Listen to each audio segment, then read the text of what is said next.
Hello YouTube friends, today we're playing some Genshin. I'm super excited.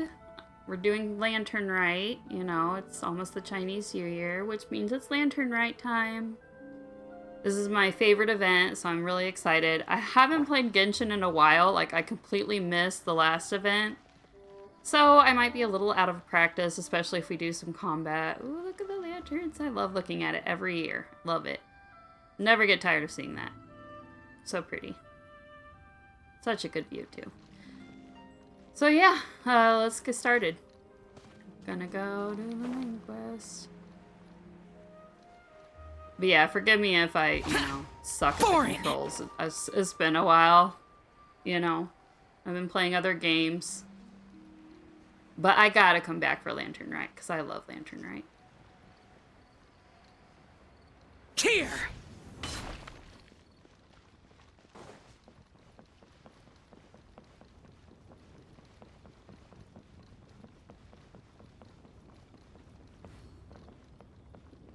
My team's a little unusual because I just wanted to play, characters that I like. And that fit the Lantern Rite theme. They're all Liyue. And the Traveler, of course. Kuching! And Charlotte! Paimon never thought she'd see you two together. Nice to see you again, Traveler and Paimon.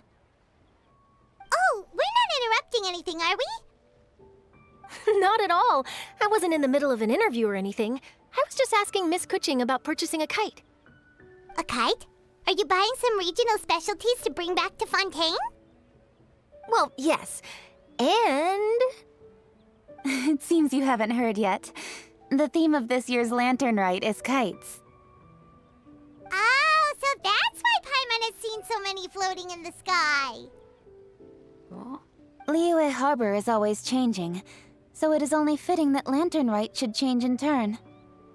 The Qixing believes it would benefit Liyue to build on our own cultural foundation by embracing the technologies of other nations. After all, it is said that the stones of another mountain may serve to better polish one's own jade. Yeah, remember my business meeting with Tianquan Ningguang the last time I was in Liyue Harbor? That's what it was about. But all I really did was use my network to introduce Lady Ningguang to some interesting people. I'm not sure that quite counts as fostering cooperation. In the end, we decided to combine Liyue's traditional art of kite making with Fontaine's mechanical vertical lifting device. Mechanical lifting device? Sounds pretty impressive. But don't kites just use the wind to fly? Why would you need to add something mechanical? Well, you've actually just answered your own question, Paimon. How high and far a kite can fly depends as much on the weather conditions as on the skill of the person holding the string. Yeah, that's true. I've flown kites before. It really does depend on how the wind is, how hard it is. Even if the wind's blowing too hard, it can be challenging, to maintain control of the kite. But as soon as there's no wind, you can only flail about helplessly like a sweet flower medaka out of water. Experience doesn't matter at that point. Exactly. Liyue is now a nation ruled by humans, after all. It's about time we had the power to make a kite fly, don't you think? Plus, the easier we can make it to enjoy, the more people will want to participate. Sounds awesome. Right? I also thought it was a novel idea. Plus, it shouldn't cost much to do. With Miss Charlotte's help, everything has gone smoothly.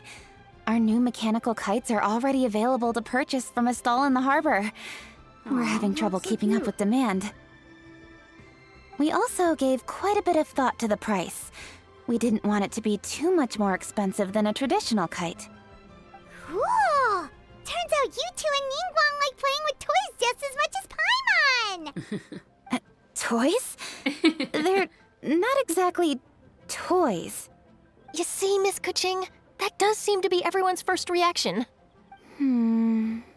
Although kites are one of our most time-honored cultural relics, outside of their use in certain ceremonies, I suppose they're considered playthings more than anything now. But to me, they're so much more than that. Think for a second about how remarkable it is that a flimsy paper kite attached to a string has the capacity to touch the sky. It is this slight piece of paper that also carries the weight of Liyue's cultural traditions. There's an old poem that goes, "O kite born of paper, flying true and sound, a lone traveler wanders, just waiting to be found." In the past, poets from Liyue used kites to symbolize a feeling of longing, or evoke the peacefulness of idyllic rural scenery. If the people of today can derive enjoyment from this activity, they will not only be more likely to better appreciate the tradition, but also to pass it down to the people of tomorrow. That's the Kuching we know, always thinking 5 steps ahead of anyone else. Well said, Miss Kuching. I've learned quite a bit myself.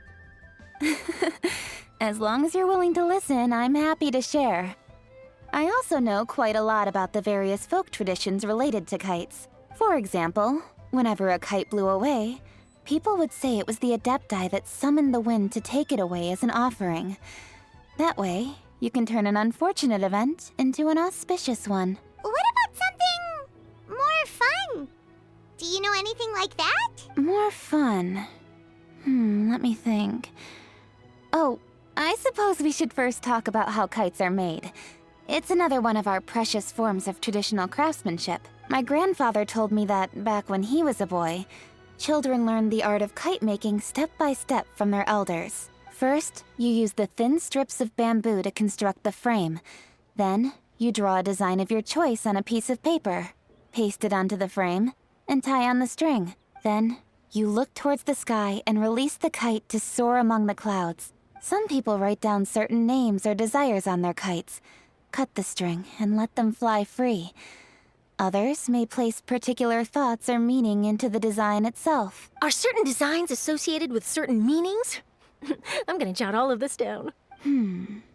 Well, for example, kites in the shape of a butterfly typically symbolize freedom, happiness, or the desire to break free. Fascinating. What else can you tell me? The scissored-tailed swallow is the most classic design. It symbolizes good fortune and joyful tidings. Different colors also have small variations in meaning. Are these commonly understood meanings and symbols in Liyue? Kind of like the language of flowers in Fontaine. I believe so. Most have probably heard something about it from their elders at some point. If you're interested, Miss Charlotte, I have several books on the topic that I could lend you. They could be a useful reference. That would be a huge help! Great! Looks like I've got the outline for quite the article on my hands. Hope it goes well. Perfect! We're gonna take a look around. Then I'll show Miss Charlotte to my home for a little while. I almost forgot. The Ministry of Civil Affairs is hosting a kite flying contest on the night of Lantern Rite. If you're interested, you're more than welcome to bring a kite and participate. Yeah. The rules are simple. Whoever flies their kite the highest and furthest within the time limit will receive a special honor along with a secret prize. I've already prepared more than enough empty film for the event. I can see the spectacle already.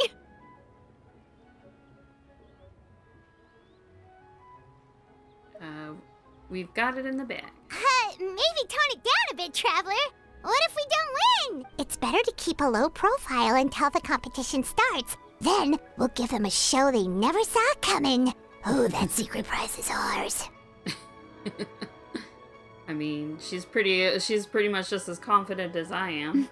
Then I'll look forward to seeing your performance. You bet! See you then!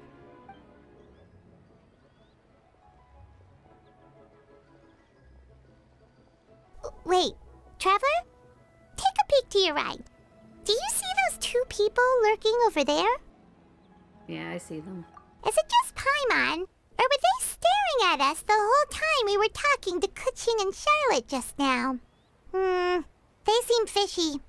People do a lot of eavesdropping in Genshin. Has anybody else noticed that? That seems to be a common theme. The kit chasing do attract a lot of attention. Well, yes, but something's up. Paimon just has a bad feeling. Do you think they could be treasure hoarders? They always seem to be stirring up trouble during Lantern Rite. Oh, Paimon's sick of waiting around for something bad to happen. We should strike first, you know. Foil their plans before they even begin? I mean, you're kind of jumping to conclusions there, Paimon. We don't know if they're treasure hoarders, do we? You go right, Paimon will go left. Where's the evidence? Wait! Paimon! Oh boy. So kite themed, huh? I wonder if we're gonna, you know, get to actually fly some kites. That'd be cool. Dragon kite? Can I have a Rex Lapis kite? Please? Oh, Yeah? welcome. Please take a seat. Doggy. Oh, It is with such an air of urgency that you appear before us. Your comportment suggests you believe us to have committed some heinous crime. Perhaps you could enlighten us as to your intentions. That voice sounds familiar. Whoa, where did this fuddy-duddy come from? You should be the one doing the enlightening, buddy. Are those the Adepti? Don't think we didn't notice you eavesdropping. One look and we could tell you were up to no good. Tell us everything, starting with your name. One bears no secrets before two such as yourselves.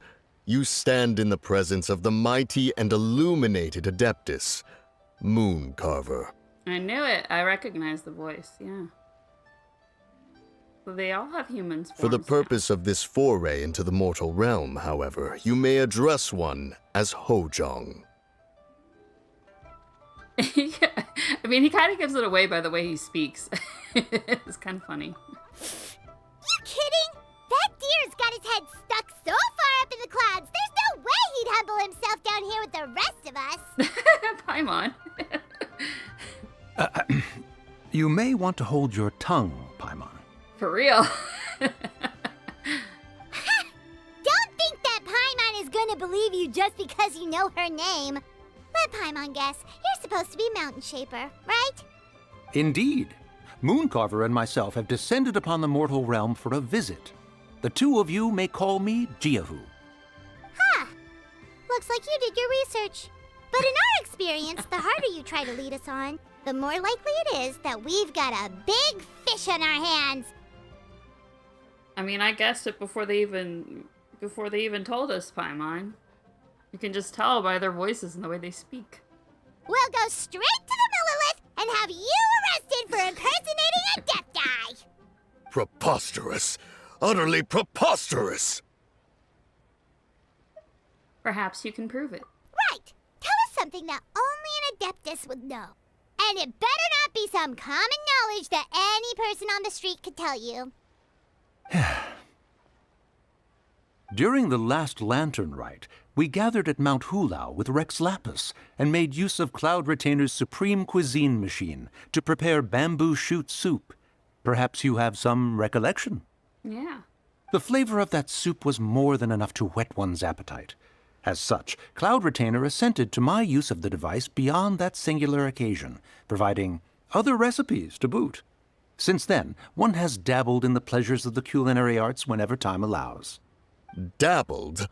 Upon one's last sojourn to your mountain, did you not immediately attempt to hide the device behind a chunk of amber as soon as one's presence was known? Did one not speak up on your behalf but a moment ago? This is how you choose to repay that kindness? One is simply trying to emphasize the veracity of our claim. That does not mean you should reveal personal matters so readily. They might think one bears no difference from Cloud Retainer. Forget it. One does not have the breath to waste on such petty trifles. I suppose they really are the Adepti. That might have been more detail than we needed. Seems like you two are the real deal, and Paimon sorry for suspecting you.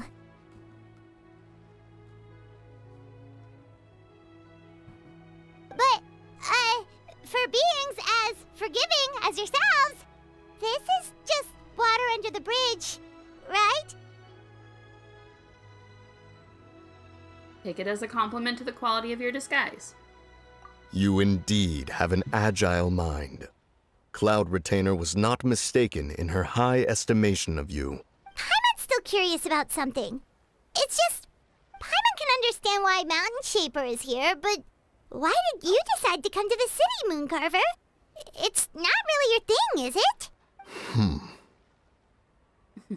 It is but an inevitable eventuality. Long have the mountains remained strangely idle since Cloud Retainer's move to Liyue Harbor. With Lantern Rite near at hand, one would expect Cloud Retainer to provide us with an account of the festivities in advance. Yet to this day she has failed to appear. Cloud Retainer is hardly the forgetful sort. One must never rest idle in the face of that which demands action. And since our acquaintances dwell in Liyue Harbor, we had to travel here in human form to avail ourselves of their aid, Cloud Retainers in this case. But a moment ago, one heard you speak of a mechanical kite of sorts. It appears the essence of the situation has hitherto revealed itself. Now it is time for one to retire back to one's abode. So, you're not looking for Cloud Retainer anymore? Perhaps there are aspects of Cloud Retainer's temperament that remain opaque to young Paimon. Given one's understanding, one can only imagine the anger that now consumes her. Cloud Retainer is of a proud and arrogant disposition. She holds the belief that her skill in mechanics surpasses that of all others. One can be quite certain it is hardly with an open mind that she regards the arrival of this new technology. One surmises that she has shut herself away, refused all company, and buried herself in the study of her own creations. To call on her would only invite her rebuke. However, if you do happen to cross paths with her over the next few days, do pass along one's regards. Sure. Sure, leave it to us. Have a safe trip back, enjoy the scenery, and happy Lantern Rite! Happy Lantern Rite. Thank you for your kind words. We shall now depart. We got all worked up for nothing, huh? All that trouble and it turned out to be people we knew all along! Well, it's still pretty early. Let's head over and check out the kite stalls. Paimon wants to see what kinds of kites we can buy to use in the competition. The bigger and prettier, the better.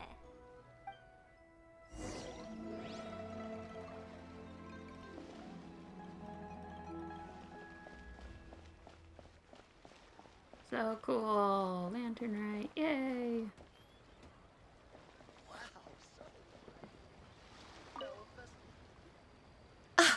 Welcome! Are the two of you looking to buy a kite? Would you like me to go over the different designs? Woo! A scissor tail swallow! And a butterfly! and Like a child. This jade chamber design is our newest. It's been selling like crazy over the past 2 days. It is very pretty. I like the colors. Does it also have a unique meaning? Of course. The jade chamber symbolizes wealth and abundance. The kite bearing its design is said to bring riches in the future to those who fly it. Oh, now that's Paimon's kind of kite! I apologize for the interruption, but are all your wares in order, Miss Xianyun? Yes, they're just over there. The paper, bamboo, and dyes. All the necessary kite-making materials. Wonderful! I'll pack them up and get a guard to deliver the goods to Yilong Wharf for you. Yilong Wharf? Oh, wonder what that place is like during Lantern Rite. Paimon would love to go take a look. Well, if the two of you are interested in going to Yilong Wharf, then could I trouble you to find Gaming and deliver these goods together? Gaming. Is Gaming the guard you just mentioned? Well, yes. The communications office handles shipments and transports around Liyue. He works for the Secure Transport Agency, one of our sub-organizations. The problem is, many of my colleagues have taken leave during Lantern Rite to spend time with their families. So, our available workforce has seen a dramatic decrease recently. If you were willing to help out, then I could get a head start on my next appointment. You do seem really pressed for time. We'll help. Oh, wonderful. You will, of course, be compensated for your efforts. Excellent. Now, at this time of day, Gaming should be somewhere in the vicinity. Just follow the main road until you see the head of a Wushou Dance costume. Should be on your right.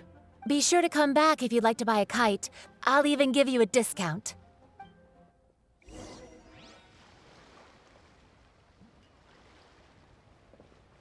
I never knew kites came in so many styles. I'm not going to be wishing for this update at all. I'm saving for Wait, I thought we had an agreement. Loser buys dim sum tomorrow? Look at you. Scowl like that for much longer and your face might stay that way. I'm saving for Farina when she comes back around again.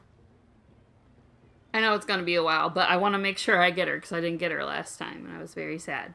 I spent all my wishes on pretty boys, you know, which was worth it, not going to lie, but because, you know, I love the pretty boys, but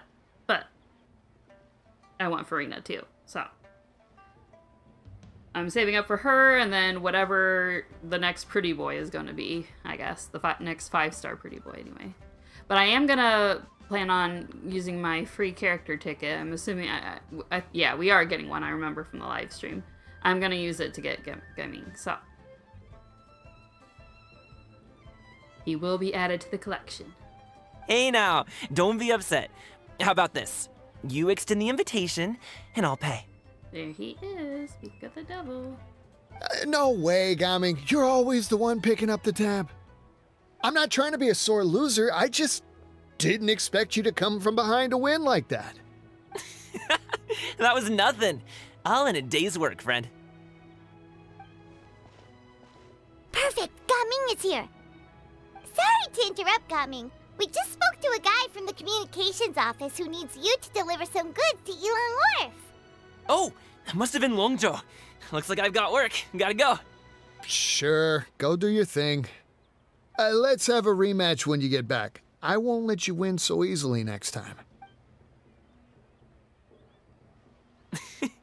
Alrighty, you can hand the goods over to me. Must have been heavy hauling them all this way. Let me take them off your hands. Oh, he seems nice. It wasn't that bad. It's just some kite-making materials. Plus, we didn't have to walk very far. Kite-making materials. I see. I'm glad it wasn't too much trouble, Paimon. Still, I owe you one. Ah, and you must be the Traveler. It's nice to meet you. Thanks for your help. No problem, dude. Huh? You know us? There probably aren't many in Liyue who don't. I've heard quite a bit about you two. You're quite well known around these parts. Yeah, we famous, Paimon. Oh, and please excuse Longzhou if he forgot to thank you. Take my thanks in his place. He's a good guy. He's just been super busy lately, running around from place to place. Don't be too hard on him, yeah? Yeah, understandable. No thanks necessary. So, you here for Lantern Rite? Yep. It's always so lively this time of year. We were actually hoping we could tag along to Yilang Wharf and have a look around. Perfect! We'll go together then. I'm good with directions, so just follow me. Trust me, I know my way around. We can exchange stories, tell jokes, or just chat along the way. Yeah, sounds fun. Oh, and there are a couple of good places to eat along our route. We can stop and grab a bite when it's time. This is gonna make me hungry. Genshin always makes me hungry. The food always looks so good, man. The ingredients are fresh, the portions are generous, and the prices won't break the bank. You can order anything, and I promise, you won't be disappointed. Order anything? Paimon seems to be drooling already. I kinda am too. Hey, did you really have to call Paimon out like that in front of our new friend? Don't worry, I understand. I joke around like that with my friends, too. It just shows how close you are. Aw. Do you need to pack anything up before we hit the road? I can wait. Nope, our things are always packed and ready. We're pretty much travel experts at this point. Yeah, we got like an invisible bag of holding because we got a lot of stuff in our bag. Oh, that's right. Then let's get going. If we run into any trouble, you can count on me to protect you. I am a guard, after all.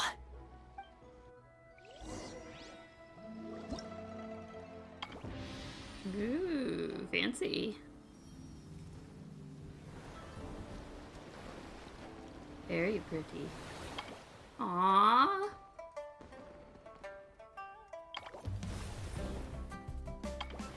Xiao and Zhongli and Gaming. And then Cloud Retainer, right? Cool, cool.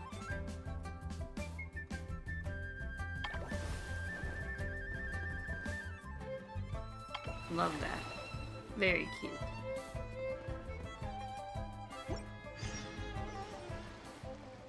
But I want to continue the story, so... Wow, so lively. I guess we gotta do the quest first. Oh no, we could go to the Vale.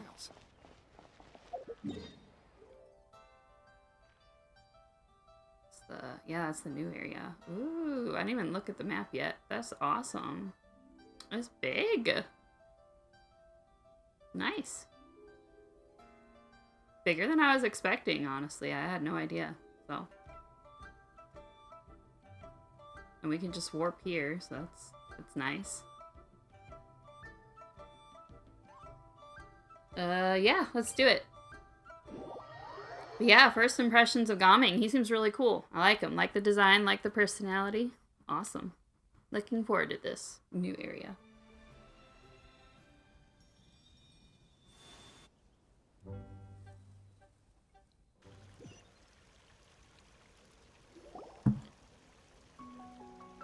Ooh, pretty.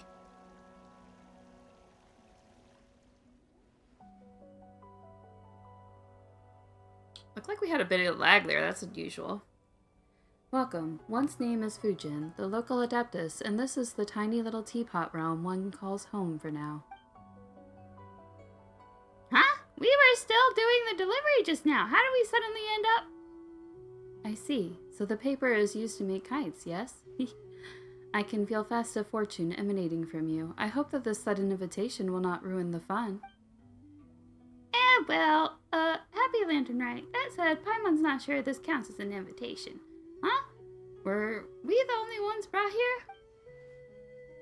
Yes, my apologies for worrying your friend, but only the two of you have a surprising compatibility with the local forest veins, which is why I could only invite you in. You know us?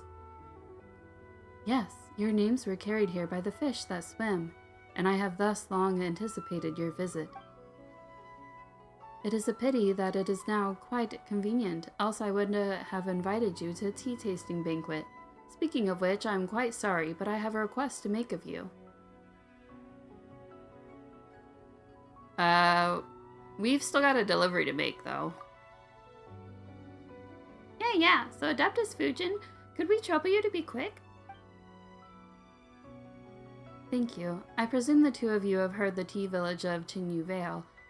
Qiaoying Village. This land has been famous for its cool, fragrant waters. Since ancient times, the people are of gentle character, and the pristine pebbles in its streams are quite exquisite. I hear a but incoming. Precisely. The waters and soil of Qiaoying Vale have begun to change recently, as has the scent of its tea. Qiaoying Village will inevitably decline should this persist. One hopes that you two can resolve the disharmony of the soil and water on one's behalf. The water veins are spread across the mountains, but my power is no longer sufficient, nor is the present a good time for me to move about. Thus I must rely on your kindness and aid. Well, this is all a bit sudden. Yeah, and we aren't exactly experts when it comes to this stuff. Is there some problem that Samra can just involve with lots of violence? Just as I heard, you are quite direct, but fret not. You are clever by nature and should perceive clearly the difficulties you encounter. You can even perform your delivery first. It is no issue. Yep, I got it. No worries. Sounds pretty familiar. Done all this stuff before. Well then, allow me to share some of the adeptal energy dwelling in the mortal world with you, Samra, in order to aid you in traversing the landscape and piercing the fog. Oh, right. It's nice to meet you. Eh? I mean, welcome to this place. Welcome to Qiaoying Vale. Also, happy Lantern Rite to you. Yep, happy Lantern Rite. What do you mean, welcome? This is clearly a kidnapping. I'm really sorry, but I was quite looking forward to meeting you face to face, and was rather hoping you two would be magnanimous enough to forgive the impropriety. Yes, now that you have been indwelt with my adeptal energy, Samra, things will become much more convenient. Now please try the wonders of said energy for yourself. Yeah, I wasn't expecting to do some voice acting, so I'm sorry. I'm sorry for my crappy voice acting. I tried. This was totally unexpected, but cool. Golden carp sleep. You may glimpse wondrous pearls of water scattered in the wilds of Qiaoying Village that have absorbed errant adeptal energy and now float. Use the adeptal energy granted by Fujin to briefly transform into a golden carpfish and enter them. Once you're inside the pearls of water, you can go anywhere you please and you can hold the jump button to leave vertically. This way you can cross over the mountains and forests with ease, just like the golden carp fish in Legends of Yore. Okay, sure. I'm more of a learn by doing than a learn by reading, so even though I like to read.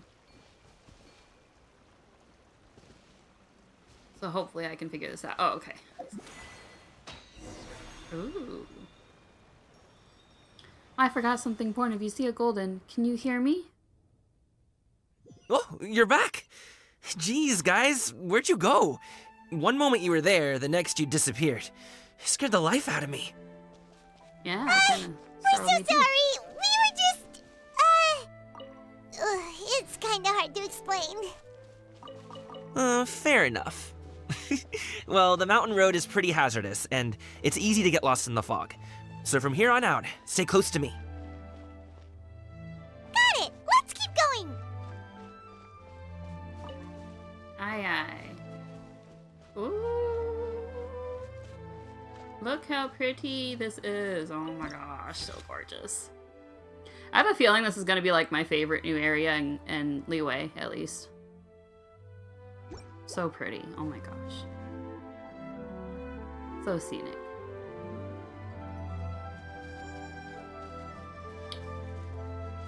Up until now, at least. See, my favorite area has been this area, Qiaoying Village. I usually go here and I like to walk around and look at the bamboo forest and the little village and the fields. It's just so relaxing and such a pretty area. I really like that area. But this is definitely going to be a contender, so we will see if that is still my favorite area. I don't know. I mean, this is really pretty. You can definitely tell, like, they've improved their, you know, not to say that, like, Mondstadt and Liyue aren't that pretty before, but they've definitely improved. They've definitely gotten more detailed and more, you know, scenic with their graphics.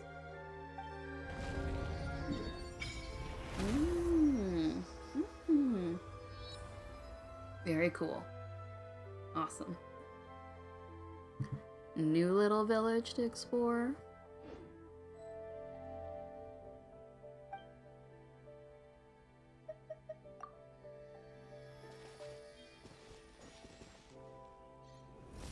Oh, so pretty. Ooh, the docks are just a bit further.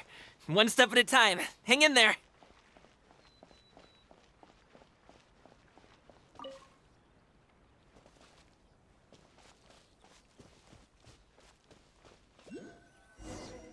Ooh, we get a play as Wait! them. Get behind me. I'll handle this. Sure, dude. Awesome, awesome, awesome. Tja! I want to use the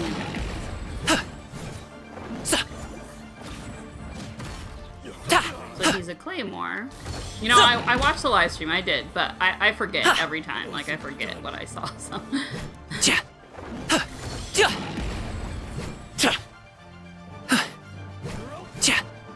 Pretty cool.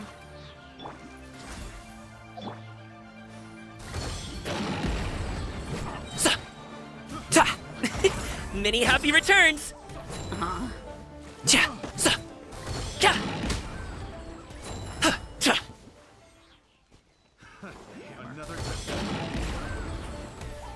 Rain Cutter! Glaze over! Just to speed things up a little bit. Rain out! Line's your fate. Mighty mythical beak! Good job, gaming. Wrong test subject. Seems like we really can't go anywhere without running into treasure hoarders, And the field's can on we? fire, but you know, it's perfectly normal. Just an average day in Genshin. Yeah, it's not uncommon for deliveries to get intercepted. That's why this job needs guards like us. Paimon was impressed by your moves back there. You seem like a real pro at your job. Oh, that's not a skill I learned on the job. It's just a hobby. Have you ever heard of Wushou dancing? Yeah, I've heard about it somewhere. The live Really? stream. Wushou dancing is famous in Qiaoying Village. Performers might be invited to promote the opening of a business or to spread good fortune during a holiday season. But I must admit, it has nothing on the popularity of the Liyue opera. I'm also well aware that people in Liyue Harbor aren't exactly jumping at the chance to watch Wushou dancing, so it's not something I do full-time. Oh, I'd watch you, dude. Come on. Dance for me. Huh? You have 2 jobs? How do you have the energy to do all that? He does have a lot of energy. It's not that tiring. You just have to take a rest. Ah, Paimon gets it, so you must sleep a lot then. Not really. Just yesterday, I stayed up all night playing cards. Oh. That's not healthy, guy. Let's go. The docks are just up ahead. Oh, here we go. Another workaholic. What a surprise. At least this is a guy and not a girl.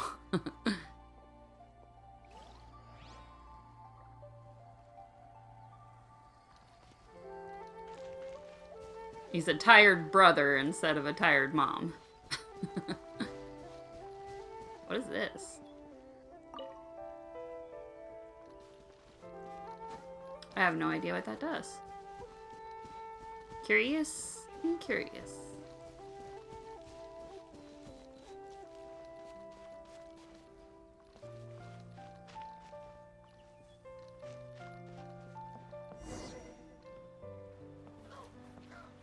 Ming walks forward with and exchanges a few words with the boatman near the docks. The next thing you know, he's called for everyone to board a bamboo raft.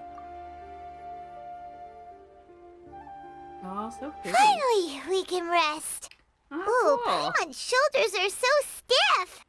And her stomach so empty. Sorry. Did I push the pace a bit too much? I mean, you were the ones who said you were travel experts. Yeah, we did. Liyue is just too hilly. Floating up and down so much. Where's Paimon out? Oh, Paimon was finally satisfied and now her poor stomach's empty again. Aw. So whiny. Would you like some winter melon cake? I have some on me that I bought from a store. Yes, Paimon will take all you got. This was playing. You might want to pace yourself there, or you'll be too full to eat a proper meal later. Paimon never gets too full.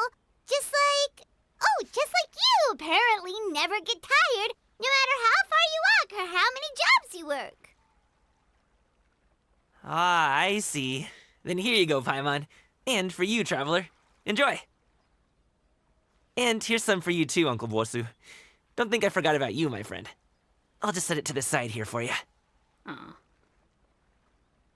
Gaming seems like a real people person. He can get along with anyone, and he treats every person he meets like a close friend. That That one was hit the waiting. spot. Paimon thought she was going to starve to death for a minute there. That close of a call, huh? I've been eating winter melon cake ever since I was a kid.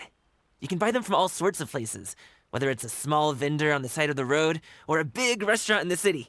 But each place produces cakes with a slightly different flavor.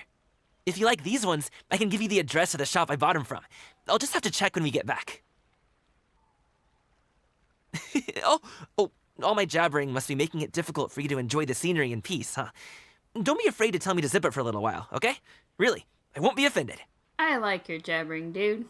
It's Keep okay. talking. Paimon is kind of enjoying listening to your chitter-chatter. Yeah. Aw, a fed Paimon is a happy Paimon, huh? He already Hey, knows. Paimon can be in a good mood anytime she wants. Uh-huh. You slowly lose yourself in the beauty of the surrounding scenery. Before you know it, you are greeted by the sight of Yilong World. Need some fresh bamboo for this.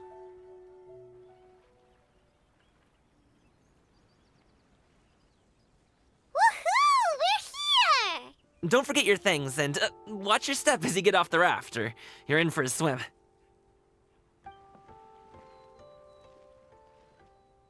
Thanks for the ride, Uncle Bosu. You take care of yourself now. I'll see you some other time. Okay, follow me. This way is fastest. We'll have to take the elevator up to the secure transport agency.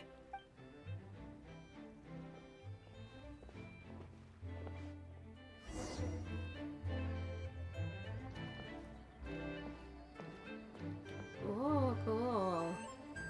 Need some fresh bamboo for this.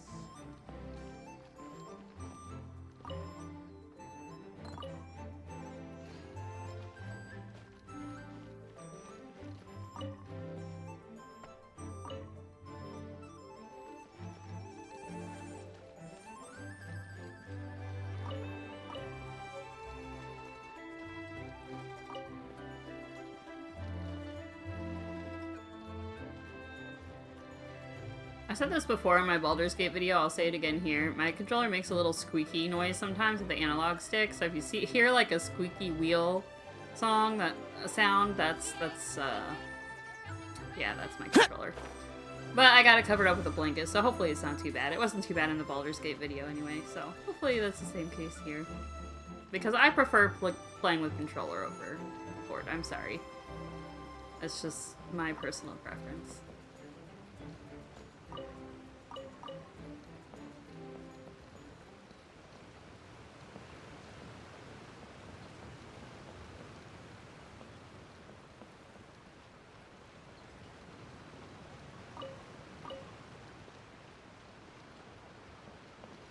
Sorry, I'm kind of a hoarder in games, so I'll try not to collect every shiny. But it's just instinct. Let's see. We're supposed to go to the travel agency. Okay, okay.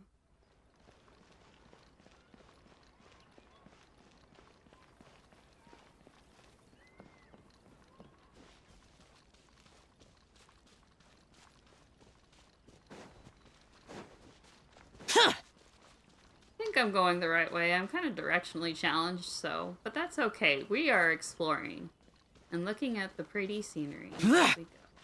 Because this place is gorgeous.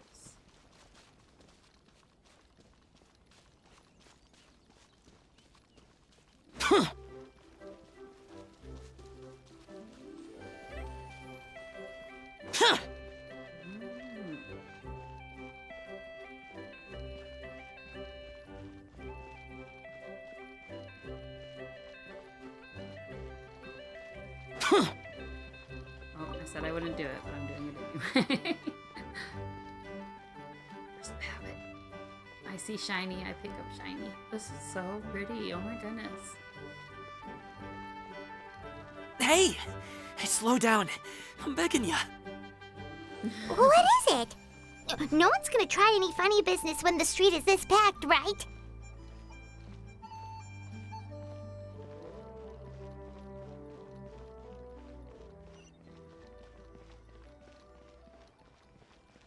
Welcome.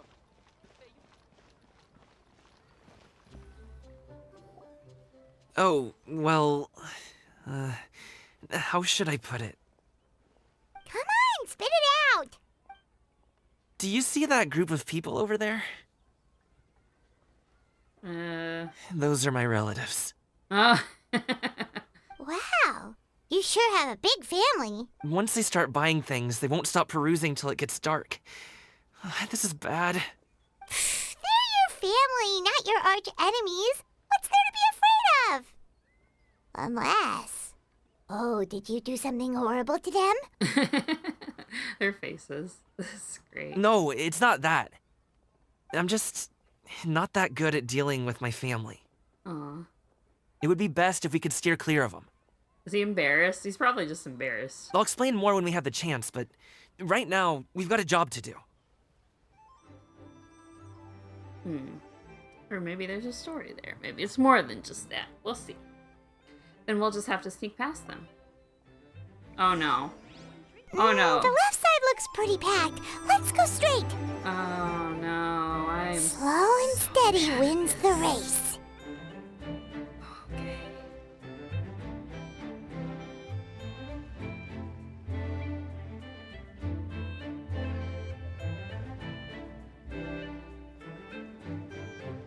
I'm so bad at stealth missions. This isn't too bad though. I just gotta follow Gaming's lead, right? Just do what he does. I can do that. At least I have a guide telling me what to do. If I was on my own, this would probably take me quite a few Let's tries. wait here for a second. But it still might take Maybe me my quite aunt a will few. leave. Hello, dear guests. It still might take me quite a few tries. We'll see.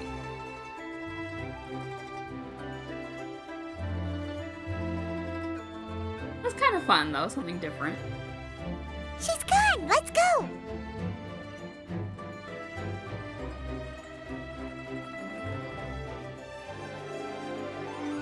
And I can't run here, which is nice, so. Oh, I guess I can a little bit. Turn left. Run! Now I can run. To the right and... Uh-oh. Wow, you guys are good. I'm impressed. I mean, I was just following your lead, dude. That was nothing. It was a piece of cake. Oh, winter melon cake to be exact. Such a glutton. You really liked it, huh? Ooh, you know what? I'll buy you a whole bunch and pile them so high you could swim in them.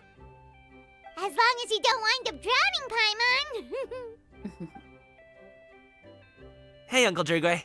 These are my friends, the Traveler and Paimon. They came to deliver some goods with me. So I guess I'll go ahead and take these over to Uncle Yongzan then? Yes, thanks for your hard work. I should thank you both for your trouble as well. Please take a seat and rest for a bit. I'll prepare some tea. No need. We'll be off soon anyway. Hey, we're already here, aren't we? No harm in taking a load off for a bit. Plus, I know the Secure Transport Agency has some great Zhongli tea stashed around here somewhere. I promise you, one sip and you'll be hooked. I do like tea. Anyway, you just sit down and relax, Uncle Jirgwe. Who would I be if I just sat here and let you go through all this trouble? Leave this to me. Aw, he's such a nice kid. I have to be up and about to drop these goods off anyway. What's a little extra time on my feet? Nice little brother. Oh, you aren't too picky, right, Traveler? I know Paimon prefers things on the sweeter side, so I won't steep the tea too long. And I'll add some dim sum pastries on the side. Aw, you noticed what Paimon likes? I like sweet things too. How long have you two known Gaming? Like 5 Oh, minutes? not long at all. We just kind of tagged along on his trip to Yilong Wharf. Suppose it's been longer than that in game, but He's just a super welcoming guy. We became friends, you know, just like that. yeah, pretty much. That's just how he is. He's the attentive sort, really knows how to look after his own. A while ago, one of our guards had to take off work, said his joints were hurting due to the rain. Gaming personally went all the way to Boo Boo Pharmacy to get some medicine for him from Dr. Baiju, then traveled through the night to deliver it back to him. That young man has such a good head on his shoulders. How can anyone not love him? I mean, there is his dad, but, well, ask anyone else, and... Uh-oh. Uncle Yongzan says he doesn't have the personnel to spare for this delivery right now. So what do you think, Uncle Jirgwe? Should I go ahead and deliver it instead? Daddy issues, huh? It feels like we've troubled you enough already. It's kite-making materials, though. Could be for a kid. I'm sure the sender wants it delivered before Lantern Rite. Oh, by the way, here, have some tea. The refreshing aroma and lingering aftertaste of the... All right, then. Deliver it if you want to. Ooh, are you free in 2 days? How about we grab some dim sum from Xianyun kiosk? My treat, and don't even think about trying to pay. Whoa, that's way too generous of you. Don't mention it. Just think of this as a thank you for all your help. Besides, the thing between me and my family, it's a long story. It might take some time to tell. Sounds good. Paimon never says no to free food. See you at Xingwei Kiosk, then. All right, then I'm off. See you in 2 days. Oh, and Paimon, make sure not to eat too much before then. Don't say I didn't warn you. If gonna have to show him how much she can really eat. Boy. Anyway, is Gaming's family situation really that complicated? He has such a happy-go-lucky personality. Plus, he's an enthusiastic and diligent worker. It's hard to imagine a guy like that being troubled by much. How should I put it? Since he already plans to tell you himself, you don't need an old man like me to add my 2 cents. You seem to be around the same age, so you might have a lot in common. Seem to be being key word there. Perhaps you could help him talk things through. Consider it a favor to me. I'll try. If you have the time, maybe you can make a little flag for us to wave about. It can say, "We provide aid in spades." Couldn't hurt to advertise our services, right? Well, I can certainly arrange that. Is there anything else you wanted to say? Wait, seriously? Paimon was just joking, but if you're going to get us something, she'd much rather have wintermelon cake instead. Seems like Gaming really has rubbed off on you. Would you like some more tea? I think there's some left. No thanks. We came all this way and still haven't gotten a chance to look around the wharf. We should see the kinds of kites they got. Maybe they'll have ones you can't find in Liyue Harbor. That's not a bad idea. All right, then. Please do let me know if you'd like more tea. You're welcome to stay as long as you like.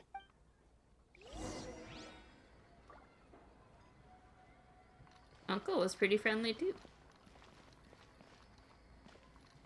Seems like a very nice community. So far, anyway. I never knew how awesome it is in Neuivllette. Only with solid practical training can you unleash real magic.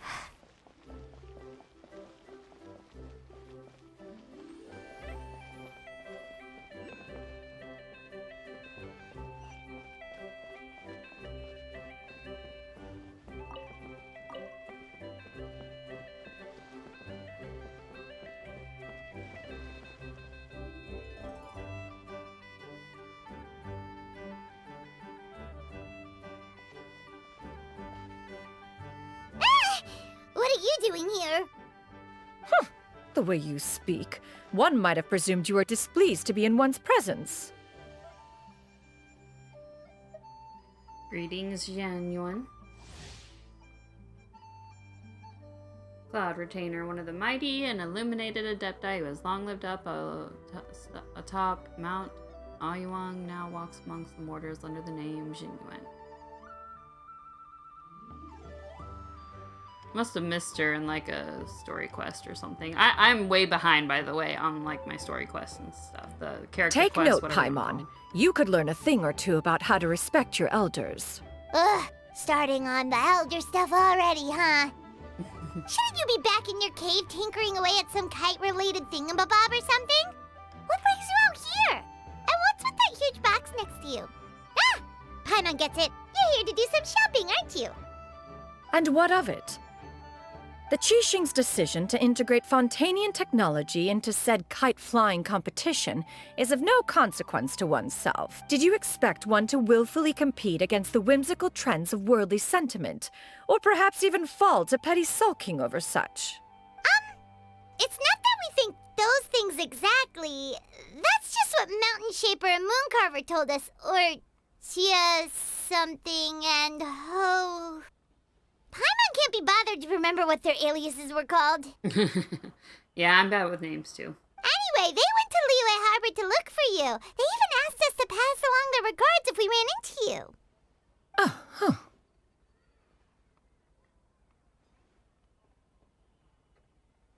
I like the little birds behind her shoulder. They're cute. Xianyun? Huh. Did she forget about them? It appears time has quite flown since one's arrival in Liyue Harbor. How could one have forgotten about those 2 old fossils? She did forget about them. One shall have to bring them back some divine herbs to atone for this slight. Nay, given that one has ventured all this way to Yilong Wharf, tea would be more advisable. I noticed lately they've been doing a lot of like introverted thinking with other characters. It's a little unusual. They started doing that, you know, about a year ago, I think, with Sumeru. Very curious. I mean, it doesn't bother me that much, but I just notice it's different. A great thought has illuminated one's mind once again. One is reminded that certain purchases have yet to be made. Perhaps you two could wait here whilst one performs this task. It'll be but a moment. Huh? Wait, here? You really just gonna ditch us here to watch your stuff? Oh, that woman really just does whatever she wants. Let me go see what she's up to. Hey, not you too, Traveler! Oh, all this Paimon ditching is super not appreciated. Just come back soon, okay? Paimon doesn't want anyone to try and steal his stuff. Welcome. Please have a look around. We only sell teas of the finest quality, sourced directly from Qiaoying Village. Might I recommend the Zhongli variety? It's one of our specialties. Now, that sounds promising. One will bring some back for those old fossils, and all will be well. 2 boxes will do. Wonderful. By the way, we're actually running a special Lantern Rite promotion. Buy 3 boxes, get 10% off. 4 boxes will net you 20% off. 20% off 4 boxes. This merchant strikes a fair bargain.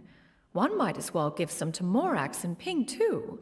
Then 4 shall suffice. I see. Are you intending to give these as gifts? If so, perhaps I can interest you in these exquisite gift sets. Buy 10, get half off. Oh gosh. He's working her, man. Look at the magnificent design. And the red ribbon gives quite the festive flair, don't you think? Such a gift would be sure to impress any lucky friend or family member. 10 boxes. Seems rather excessive. But if one factors in the conqueror of demons and one's disciples... 10! A nice round number, don't you think? Course you do. I'll even shave a little extra off the price for you. That is agreeable. One will... I will have these boxed up then. At least she's learning how to speak more, you know, human. Of course, right away. I see you have quite the eye for fine items, mademoiselle. Oh, Perhaps no. some of my wares might also be of interest to you. They're ganging up on her. Not cool. Not cool, dudes. I'm a toy merchant from Fontaine. You'll get nothing but the finest and most intricate clockwork toys Mora can buy here. Each one sure to be a source of endless amusement.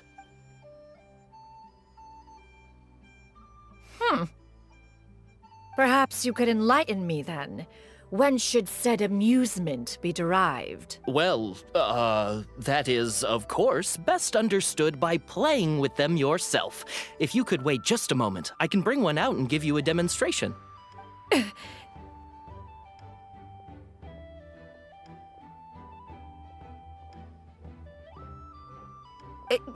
There is no need for that. Mademoiselle. Give me your newest and finest model, and be sure to package it securely. Ah, of course. Here you go. The instruction manual is... I can do without, thank you. Many watchful eyes surround this place. If one were to be spotted purchasing a mechanical toy such as this, a child's plaything no less, it would only invite scandal. There is no harm in bringing it back to study in secret.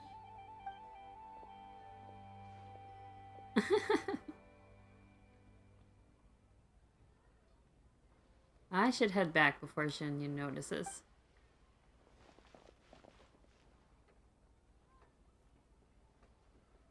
Oh, Xianyun, did your shopping go smoothly? Naturally. One may not delight in social interactions, but that does not mean one lacks said faculties. It seems like Xianyun is easily swayed into buying things. That box looks fit to burst already. And you too? Are you not here to purchase things? We just haven't had time yet. It doesn't look like there are any kite stalls around Elong Wharf. But it does look like there are lots of goods from Fontaine. You are also planning to participate in the kite flying competition, then? Also? One means to say, you along with all the other youths. One has been entreated to share one's kite-making expertise, and indeed there was little one could do about such persistent supplication.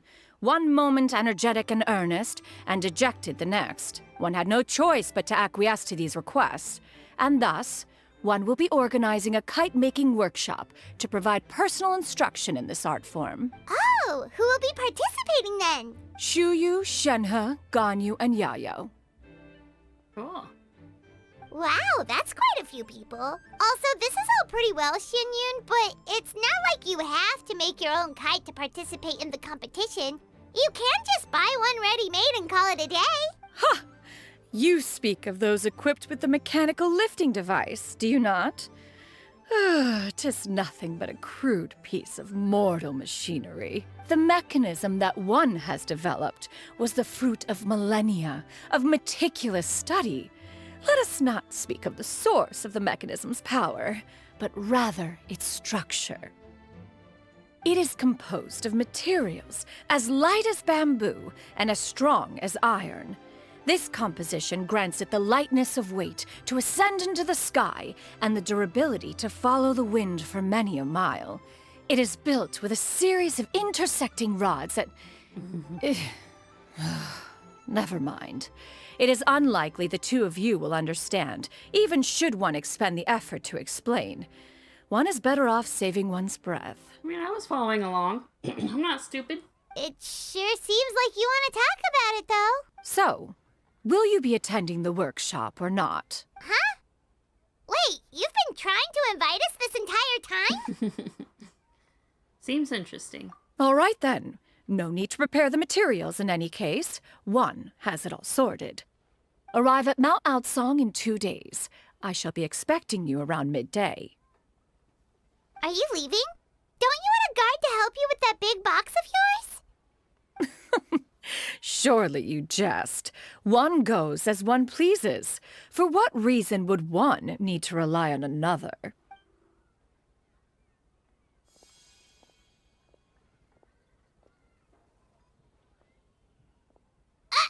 It can float? What kind of invention is that? That's pretty nifty. One calls it the floating toting device. Floating toting device. Wonderful. Huh. She seems pretty proud of that one. Look at her walk down the street. She seems so confident, but everyone around her is looking at her all funny. Paimon wonders... never mind. But anyway, that box of hers seems to be full of those mechanical lifty thingamabobs. Not that Paimon was peeking or anything. She just, got a bit unsteady for a second and accidentally brushed the embroidery on top. And wouldn't you know it, all the stuff inside almost came bursting out. Paimon even went out of her way to keep it all together. What will I do about you, Paimon? All Paimon say is that Xianyun sure does try hard to save face. What did she call it again? A crude piece of mortal machinery? Paimon bets she just can't wait to take it apart and see how it's made. That does sound like something she would do. Totally. We should probably act like we didn't see anything, though. You know, in consideration of her feelings and all. Yeah. After all, that is the propriety with which one should comport oneself. When it comes to an elder, right?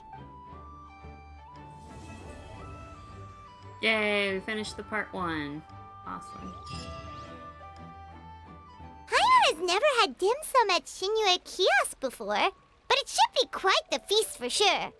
Ooh, and that's Paimon's stomach right on cue telling her it's time to go find Gaming. Let's go! Oh, you're here early. I just ordered. The food should be out in a second. Sit down, sit down. Let's all take a seat. Here, hand me your cups. Oh, thank you.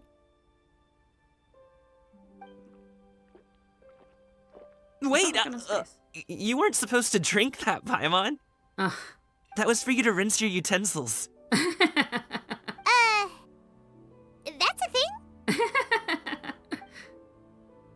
As you talk, piping hot dim sum dishes arrive at the table one after another. And just when you think that all the dishes have been delivered, the hostess brings over a generous bowl of seafood congee. Wow, so much delicious food! Do you really eat all this just for breakfast? Cute little image. That's just how we do it where I'm from. Most of the time, though, I don't eat lunch after dim sum. Oh, that's good to hear. Paimon doesn't need to worry about holding back then. Eat! If it's not enough, we can always order more. Oh, and there's tong soy coming as well. I don't usually have that in the morning, but, well, since everyone's here, I just had to order it. What about you, Traveler? Is the food to your liking? Want some more seafood congee? Let me refill your bowl. That would be great, thanks. Paimon's gonna take you up on that. Fill it up nice and full and make sure she gets a few extra shrimp. Thanks! Everyone picks up their chopsticks and begins to dig in. Each dish tastes exquisite and is uniquely flavorful. You slowly start to relax as you enjoy pleasant conversation over a satisfying meal. This goes on until even Paimon can't eat another bite. So full. That meal was so satisfying, it even gave Paimon some extra brain juice. Oh, listen. Paimon's figured it out. Figured out what out? Let's think about this for a second, Gaming. You invited us to this awesome restaurant and ordered a whole table full of expensive dim sum just for the three of us. Well, you must be hiding the fact that you're some young master from a rich family. That would explain why you try to keep your friends and family away from each other. Are you confusing me with Xingqiu? I know Xingqiu? Huh? You know Xingqiu? You sure know a lot of people. I mean, he's so nice. Who wouldn't want to be his friend? I'd want to be his friend. Well, when you're on the road as much as I am, you hear all sorts of rumors. Sometimes they're true, sometimes they're not. What it comes down to is being able to tell the difference. More often than not, that means knocking on some doors to find out for yourself. Does he just randomly knock on doors? Oh, you truly are a man of many talents, young Master Gaming. I guess he meant it metaphorically, but I'm just imagining it literally, and it's pretty funny. Okay, enough with the teasing. Sorry to burst your bubble, Paimon, but you're wrong about my family situation. What? Oh, Paimon thought she was onto something there. My dad is just an ordinary tea merchant.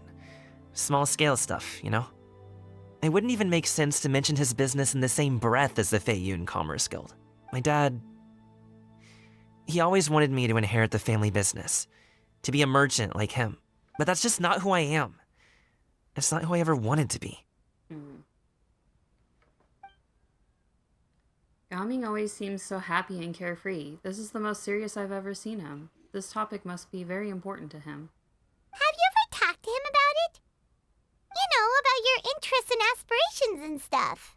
Of course I have. I told him I wanted to be a Wushou dancer. That I wanted all of Teyvat to see what I could do. According to my dad, though, that wasn't a real job. Just a child's pipe dream. Aww. Oh, that's terrible. I'm sure he thought I would come around eventually, but Wushou dancing has always been the only thing I wanted to do. One day, he tried to get me to visit some other tea merchants to start building the right relationships, but I refused to go. We got into a huge fight. We were this close to throwing hands. In the end, I was so angry that I ran away from home. I haven't been back since. Aw, poor guy. Don't get on my case just yet, okay? It's not like I think I'm completely without fault. No, I know that it wasn't the right way to go about things. But my dad's stubborn. No matter how hard I tried to convince him, it just went in one ear and out the other. There was no changing his mind. I knew talking would only get me so far, but if I made it big in Liyue Harbor, the results could speak for themselves. Gaming. But I'm sure you both already know how that's going. Wushou dancing's just not that big in Liyue Harbor. In the past, I would go door to door from store to store, asking if they would be interested in hiring a performer. Most times, I wound up eating nothing but humble pie. Aww. And you can't just rely on dreams to put food on the table, right? So I found a job as a guard to make some money. and now I have enough to get by and then some. Still, change takes time. Gotta take it slow, you know? Paimon understands. Okay, enough of all that serious talk. Our tea's getting cold. Ooh, let's do something fun this afternoon. What do you say, huh? I'll organize. Actually, we kinda already have plans this afternoon. We told Xianyun that we would go to her kite-making workshop. Oh? Are you interested in kite-making, Gaming? Oh, no. It's just that I happen to know Auntie Xianyun. Auntie Xianyun. That title certainly humanizes her a bit. Oh, I know that she's an Adeptus. I met her during a delivery once. But hasn't she been in the city lately? She's even tried, with some limited success, to change her terms of self-address or something like that. She came to see me a few days ago to ask about luminescent dyes. Oh, wait a second. She doesn't plan on putting those on a kite, does she? Is that not something you can do? It's one thing to use it on cloth, but applying it to paper is another matter entirely. Why couldn't she tell me what she wanted them for? Yeah, she does seem to have trouble with that sometimes. It would be such a shame if everyone worked so hard on their kites only for them to get ruined in the end. Okay, I'll go with you. If Auntie Xianyun wants to use those dyes on a kite, the formula will need to be changed. Great! The more the merrier! Part 2, yay! Poor Ganyu. Ganyu! Come on, wake up! Some friends have arrived!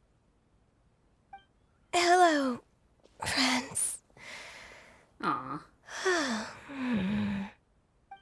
Ganyu! Oh, I have some mint oil. Perhaps we should try that. A guest at Wanmin Restaurant recommended it to me. I've tried it. Its stimulative effects are much stronger than what can be achieved from chewing on mint leaves alone.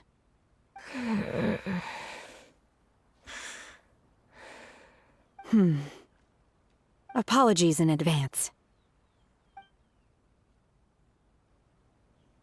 Wait! Shenhe! Not there! You see Shenhe take out a small green bottle, extract some minty smelly liquid, and apply it to Ganyu's horns. Xiao and Paimon look on in shock, mouths agape, but cannot stop her in time. See? It worked.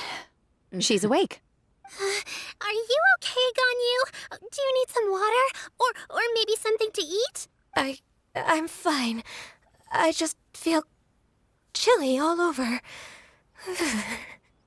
Huh. Was it that effective?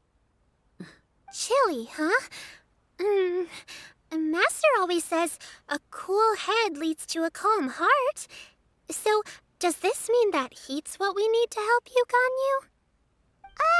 Paimon doesn't think that's what the expression means exactly. I feel a bit better now. Was I asleep? Must have been around the time I usually take my midday nap. Did you not sleep last night? That does seem to happen to you often. Perhaps you should come work at Wanmin Restaurant with me. We get off at 10 on the dot every night without fail.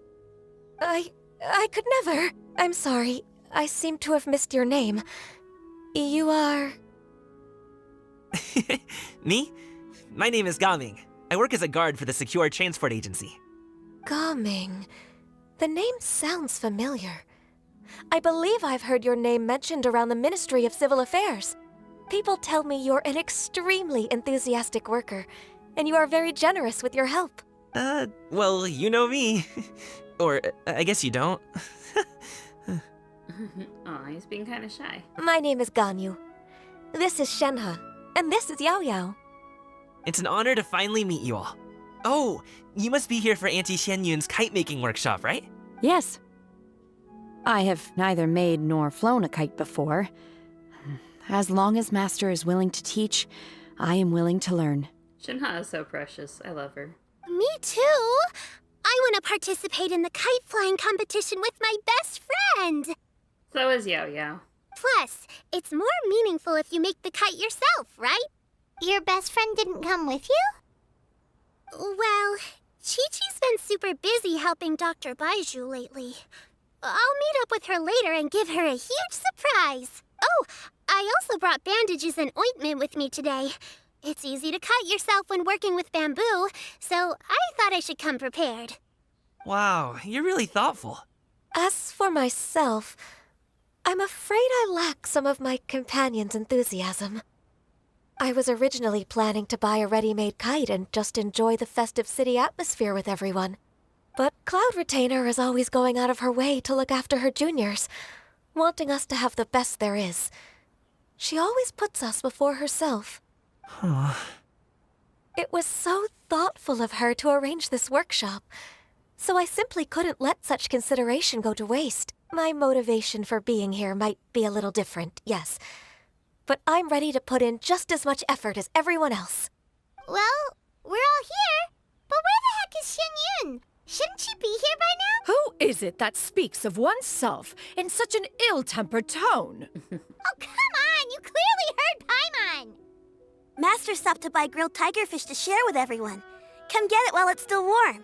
Oh, Paimon, sorry, Miss Illuminated Bird!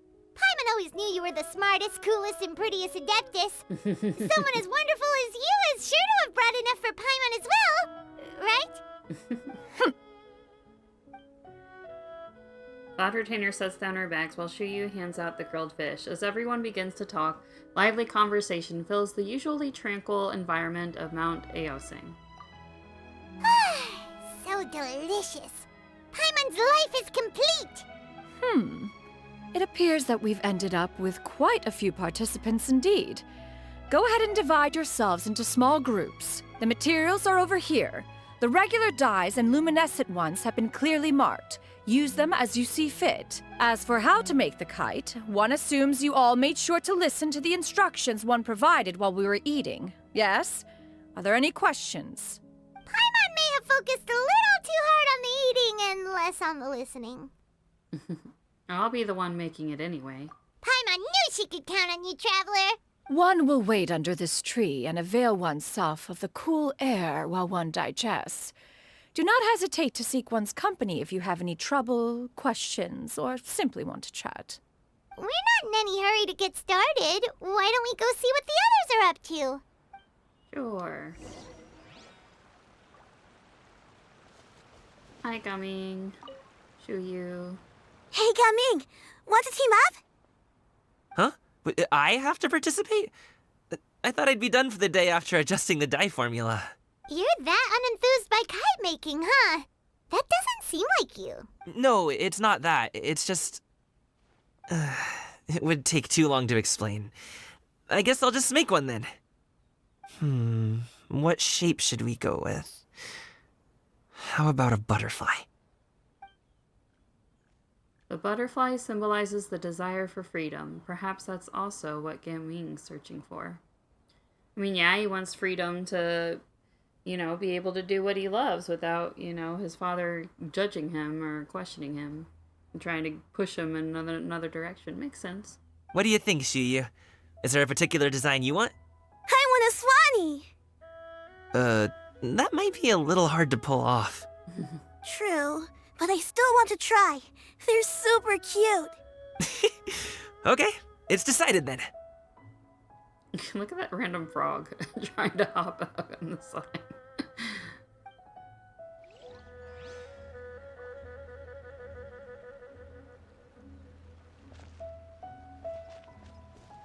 Xiao. Xianyun. Auntie Cloud Retainer, look! Am I doing it right? Very good. Your frame is nice and sturdy. This design, is it a finch? Yep. Aw, that's cute. One is looking forward to seeing your finished product. What color are you going to make it, Yao Yao? I haven't decided yet. If I make it blue, it'll be more like my friend. But if I make it gold, it'll be more like me. If you are asking for one's own opinion, one would advise choosing gold. When giving a gift, the key consideration is the recipient's feelings, is it not? One imagines your friend would much prefer a kite that reminds them of you. Oh, hey, I never told you the kite was for Chi-Chi.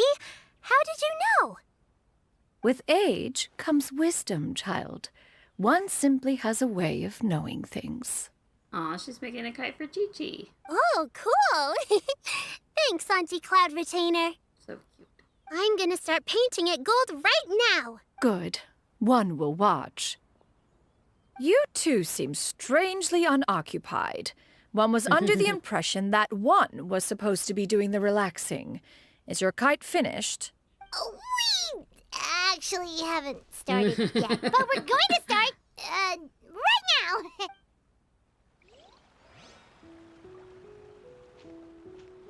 After we talk to Ganyu and Shinhe. Shenhe, it would be great if you could refrain from putting things on my horns from now on. They're really quite sensitive. I see. My apologies. I shall remember that in the future. Thank you. No harm done. Good.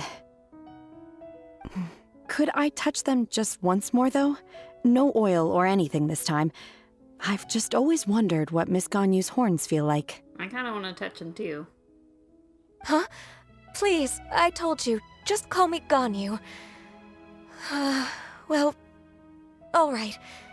Just be gentle. Firm to the touch with no discernible temperature. Oh, not unlike certain medicinal plants I've eaten before. Oh, still, Ganyu appears to be shaking like a cat whose whiskers have just been touched. I should stop. Interesting. I see. Then I'll apply the oil to your forehead next time.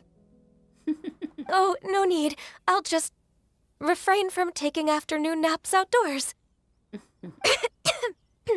Anyway, we should probably get started on our kite. It won't be long before Cloud Retainer comes to check on our progress. Perhaps we should just choose the most traditional style. Okay. Well, they seem to be getting along swimmingly. Let's not disturb them. We should get started on our kite now. Let's go.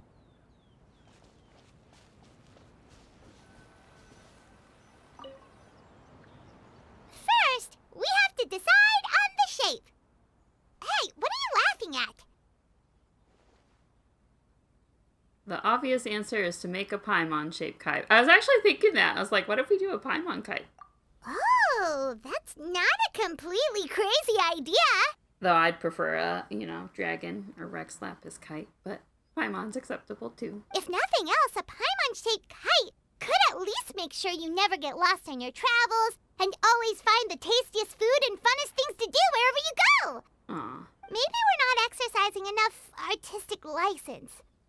Ooh, we should exaggerate this a bit. How about this? The word Paimon means the guardian angel of travelers. You build the kite's frame according to Cloud Retainer's instructions. That's so chibi. Now, what expression should we give her, since the kite is going to be flying super high in the sky?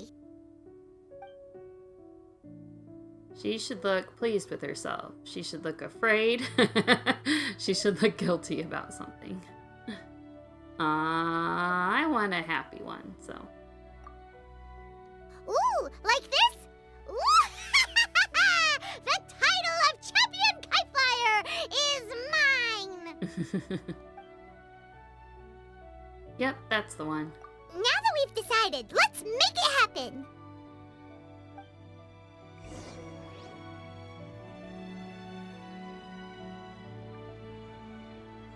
It's cool, it gives you choices.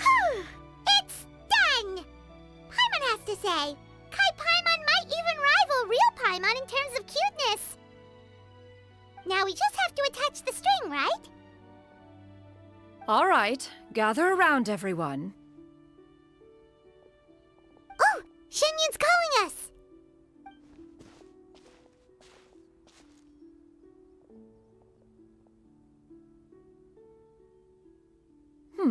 Let one take a look.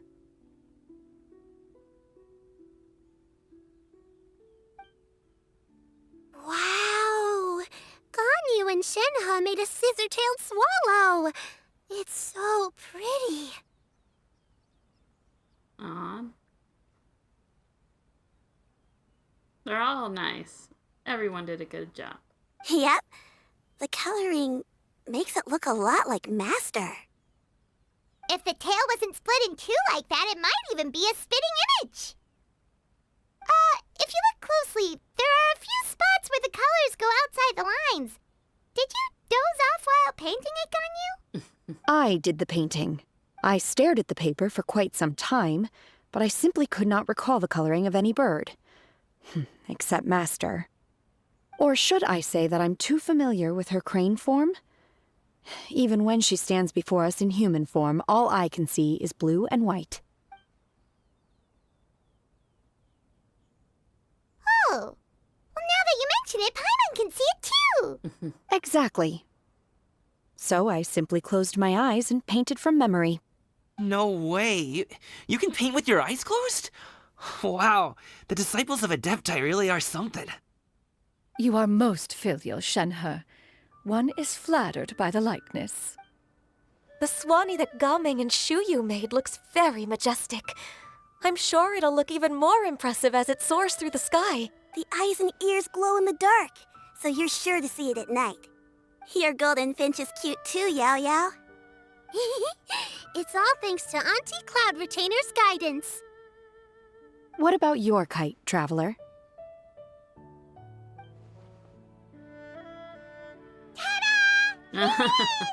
Aww, it's very cute. It looks very smug. Its self-important countenance bears a striking resemblance to that of its namesake.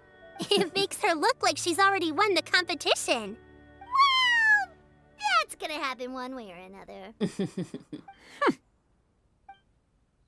Is that the Jade Chamber? Oh? As a gentle breeze brushes past, the Jade Chamber drifts towards everyone. Who dares attempt such a flagrant display of impropriety by releasing a kite into one's territory without one's permission? Oh, and to do so by making use of this crude piece of mortal machinery. One simply must know who it is that possesses such impertinence. Continue attaching the strings, everyone. One will be but a moment. Cloud Retainer! Traveler, Paimon, could I trouble you to go after Cloud Retainer? Master's going to be okay, right? I'm more worried about the person who released the kite. Yeah, that's what I was gonna say. I mean, she's an Adeptus. I'm pretty sure she can handle herself. But if it's just like a kid or something. Looks like we can glide over.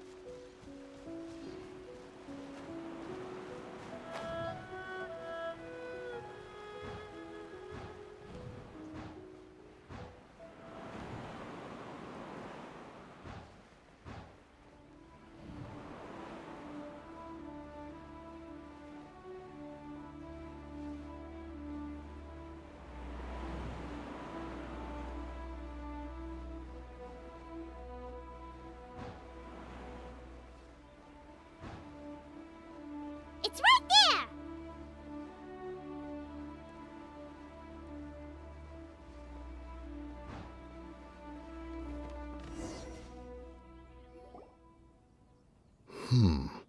This Fontanian device of mechanical motion is quite curious indeed. Now is hardly an opportune time for your musings. Someone among us was not sufficiently attentive, and now the kite has vanished. Calm yourself. Do you have any recollection of its last location? One believes it drifted in the direction of Mount Outsong. Perhaps it is mere happenstance, but one feels a certain sense of dread at the thought. Your concern is misplaced, surely. Cloud Retainer is either in the city looking after her disciples, or secluded in her abode attending to her research. She will not notice that kite. On the subject of said kite, however, one simply must remark on the genius of its windless lift technology. One cannot help but surmise that its ingenuity rivals that of Cloud Retainer's creations. Still thy tongue. If Cloud Retainer were to hear you profess such a thing, we can both say farewell to any further use of the Supreme Cuisine Machine. One presumes that this kite belongs to you. Huh? Regard the situation with which we are now confronted. This is all your fault. One's fault? One seems to recall that releasing the kite was no solitary endeavor. Say something, Mountain Shaper. Surely you can think of something to appease her. Further explanation shall only fan the flames of her wrath. It would be better to stay silent and retire at the earliest opportunity. We can hardly avoid her forever. That may suffice during Lantern Rite. But what about the Moon Chase Festival? Sooner or later, she will discover our true identity. They're just standing there quietly, telepathically communicating in front of her. Hello? Go retrieve the kite. Absolutely not. You retrieve it. That is not our kite. Oh, so an adeptus such as oneself is mistaken then? Ah, you're an adeptus? Please forgive us for any impropriety. I truly possess no inkling of who could have released a kite into your esteemed domain. Pray, who could be responsible for such wanton behavior? Verily, verily, we were but delighting in the surrounding scenery. This locale is home to such exquisite... mint!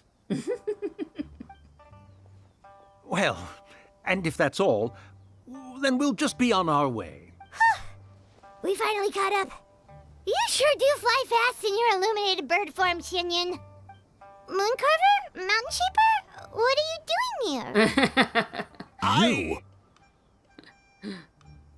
She... Okay, now Paimon's getting a weird vibe. Did she say something wrong? She totally blew their cover. It is of no consequence. Long has one seen through their disguises. One was simply curious as to how long they would keep up the act.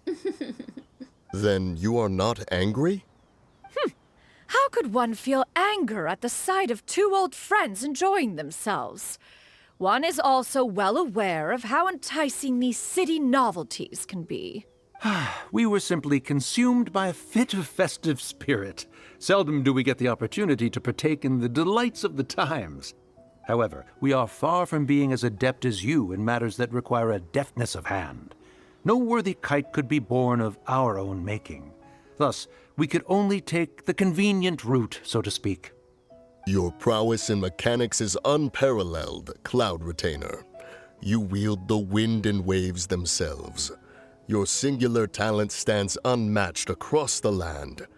Of this, we are well aware. One has guests to attend to. We will have to convene again some other time. Traveler, Paimon, do try to keep up. Oh, there she goes again. We're leaving already? Oh, all this flying from place to place is wearing Paimon out.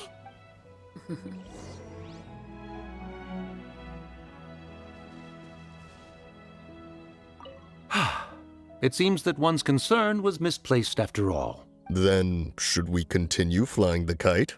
A splendid suggestion, but it would be advisable to change locations. Perhaps your mountain would suffice? It is more than spacious enough. A fine idea. A fine idea indeed. Those two are cute. They're back.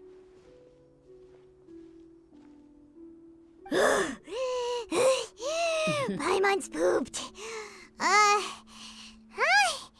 Why are there only two of you left? After you left, Xiao and Xianyun tired themselves out playing with their kites. Gaoming offered to escort them home.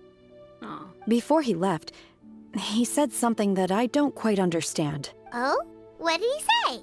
He said, a kite is always tied down no matter how far it flies or how high it soars. Its tether prevents it from ever truly flying free. He looked quite dejected as he said this.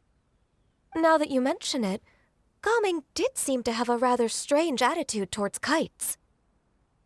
Perhaps he sees himself reflected in them. A reflection of himself. If I were a kite, I would cherish that tether as a symbol of kinship and the bonds that tie us and... Shenhe? This is getting very, deep, philosophical. It may be an exceedingly slim and distant connection, but lose it, and you lose that which links you to home. If Gaming truly sees a kite as a reflection of himself, then I fear I understand his words even less. Well, people often have different points of view depending on their mindset and experiences, right? It's actually quite normal. Very true. Just like some people can eat spicy food, but others won't go anywhere near it? Exactly. That's why tolerance and understanding are as important as they are. Tolerance and understanding? What brought about this conversation? Did one miss something? We were just chatting. You don't have to butt in on every little thing, you know. Where were you anyway? One was merely doing a bit of cooking. Night fast approaches. If you are otherwise unoccupied, one would entreat you to stay and eat before you depart. Oh, it's been so long since I've had the chance to enjoy your cooking, Cloud Retainer. Worry not. One has prepared a variety of meat and vegetable dishes. One is more than familiar with everyone's culinary proclivities. We'll take you up on your offer then. Shenhe, Ganyu, come with me. Whoa, what's with all the secrecy?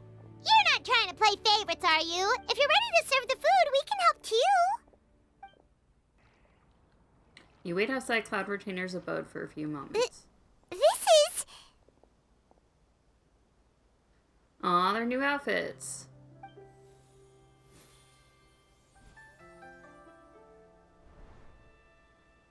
Very pretty. Oh, I can feel the wind brushing against my legs.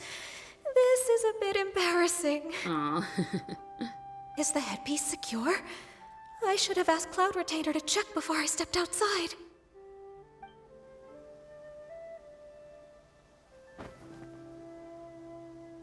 How do we look? Huh? She asked them just like that?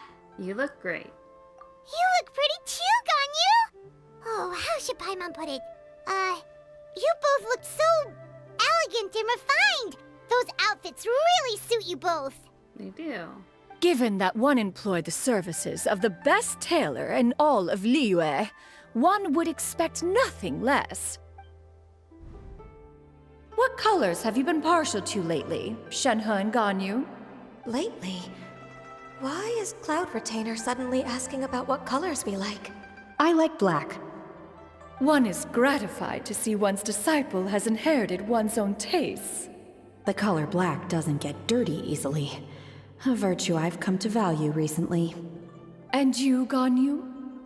I favor blue and black. And the material is sufficiently comfortable, yes?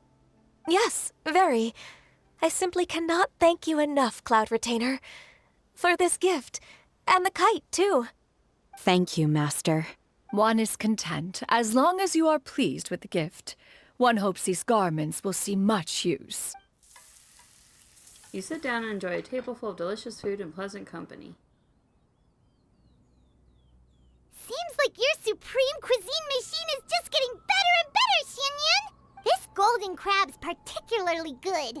The shell's deliciously crunchy, and the meat inside is so succulent and sweet! Paimon can't stop eating. It's a good thing Gaming isn't here, or Paimon would have to duel him for the food. You know, with chopsticks. It would be a close match. He traveled all this way on account of the kite-making workshop, and he spent the whole afternoon looking after Xianyun. One was hoping to treat him to a meal. Oh, well. One will just have to extend one's thanks in person. It's rare for someone to make such a good impression on you, Cloud Retainer. One has high standards. He appears to be a young man of much merit, and one is not the type who would see such potential squandered. It appears that he wishes to break free from the kite string that tethers him. Kite string? Huh, what strange metaphors you speak in, Shenhe. Ever since you returned from One Mean Restaurant, your turns of phrase render one at quite the loss. Where do we even begin? Oh, do you know about the conflict between Gaming and his dad, Xianyun? One has only heard that the two are not on good terms. He ran away from home and hasn't been back since. Oh? Ran away, you say? Oh. One believes we would all benefit from a more thorough retelling. Start from the beginning. Oh, okay. Paimon just hopes he won't mind. Paimon tells Cloud Retainer everything she knows about What? Gaming's family situation. This shall not do. Lantern Rite fast approaches. We must make haste. As one was contacting various tailors around Liyue, one could not help but be reminded of Menogias. He possessed a singular talent for clothing design. He had an exquisite eye, not just for fabric selection and color pairing, but also for what accessories could best accentuate a garment's overall styling. At a gathering of Adepti, Bonanis once complained in secret to some of the ladies in attendance that the skirt Menogias made for her was too long and impractical, lamenting that it would only hinder her in battle. However, when one asked Menogias his opinion, he remarked that the train of the skirt would serve to enhance her adeptal countenance by exemplifying a certain elegance. Menogias was that type of person. When it came to topics relating to garments and accessories, not even Rex Lapis could best his stubbornness. And later... one seems to have strayed off topic. One means to say that Lantern Rite should be a day of reunion. It is a time to address problems before they turn into regrets. Yeah. I mean, you should always do that. Fate is fickle. The cruel reality of this world is that suffering and misfortune can befall any of us without design or reason. If there is a chance for young people to remain insulated from this reality, one should do one's utmost to make it so. That's nice and all, but... Do you have any ideas, Cloud Retainer? Perhaps adeptal arts could be of use. No. Mechanics, perhaps. One fails to see its use in a situation such as this. Is there anything I can do to help? Combining our efforts is a fine idea indeed. Aha! One has an idea. How about this? Does that make sense to everyone? Yep. Oh, Paimon really hopes this works. One's designs never fail. Now then, I counsel rest for all, and to make the necessary preparations. One shall see you in 2 days.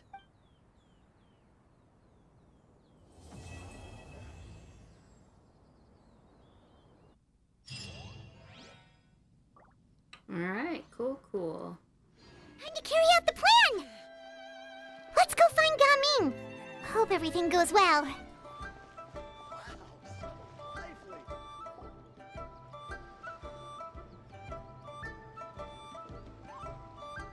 Hi, Gaming!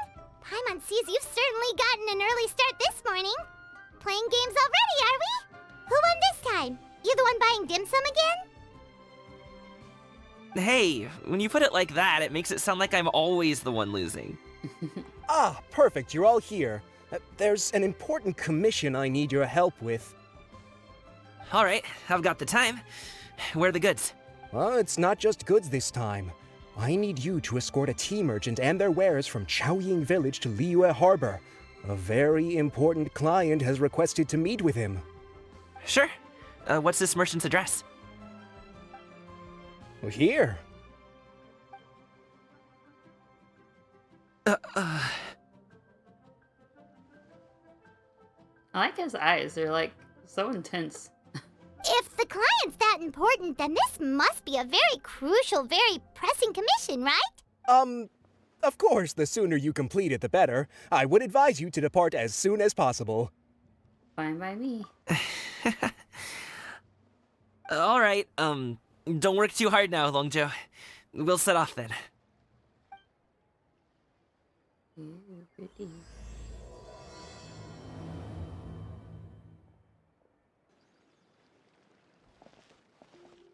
You're a bit quiet today, Gaming. do you want Paimon to tell a story? We're almost there. I'll take a rain check on that. So pretty.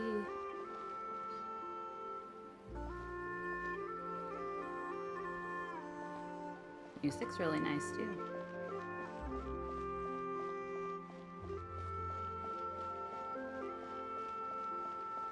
Where am I going?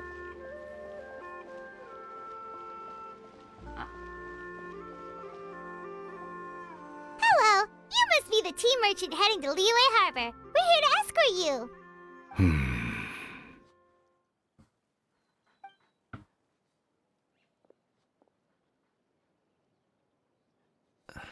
Okay. Dad? Oh. Oh, so you're Gaming's father. It's nice to meet you.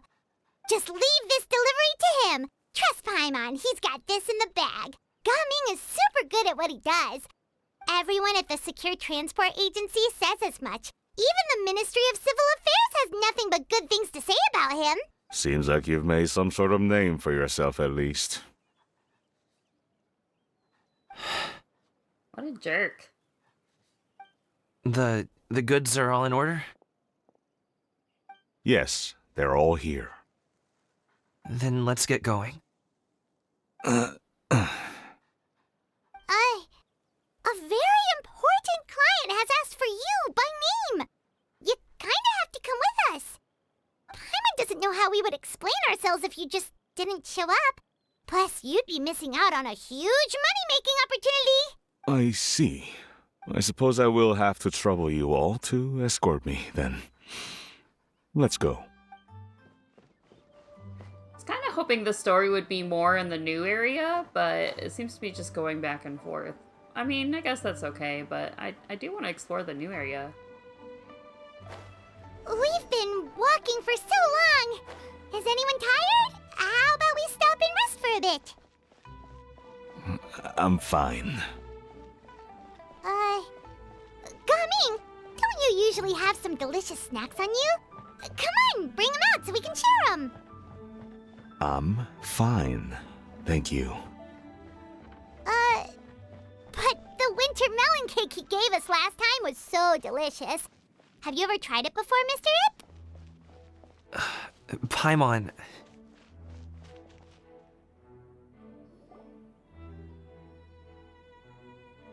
This place looks nice and open. Why don't you all rest here for a second? Huh? What about you? You're not going to join us? I'm not tired. I'll keep watch. Oh, but... Just let him go. Aww. Okay, we'll just share amongst ourselves then. Did you know, Uncle Ip, that the flavor of these cakes changes depending on... Halt! Who goes there? It appears that one's movements were overly conspicuous. These two again. Enough of your musings. Focus. Focus on the matter at hand. Present your exquisite ornaments at once. Indeed. Bring them forth readily and without protest. Ah! What do we do? It seems as if these two are acting alone. It won't be difficult to subdue them, but they might have something else waiting in store for Dad. The best way to keep him safe is... Leave this to me. I'll handle them. Traveler, Paimon, take my dad and the goods away from here. No, Gaming. It's too dangerous. Aww. This is what I do. He does care. A thorny foe indeed. Let us depart and seek a target softer in blows and disposition. Don't think I'm gonna let you off so easily. Away! Let us away! Coming! Don't worry, he's a great fighter. Paimon's even seen him take down a dozen or so treasure hoarders all by himself. But Coming, if he had just stayed by my side and learned the family trade, he wouldn't have to put himself in such dangerous situations. We just have to trust him. Let's go on ahead. We'd best get away from here, in case there are other bandits in the area waiting in ambush. all is going to plan.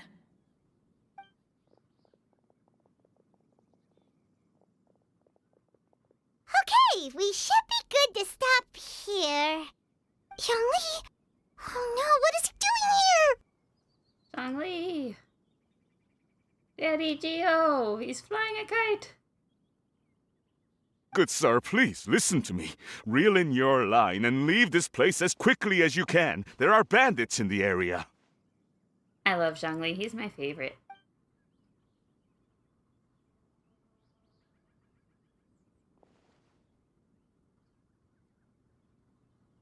Bandits? Acting in broad daylight?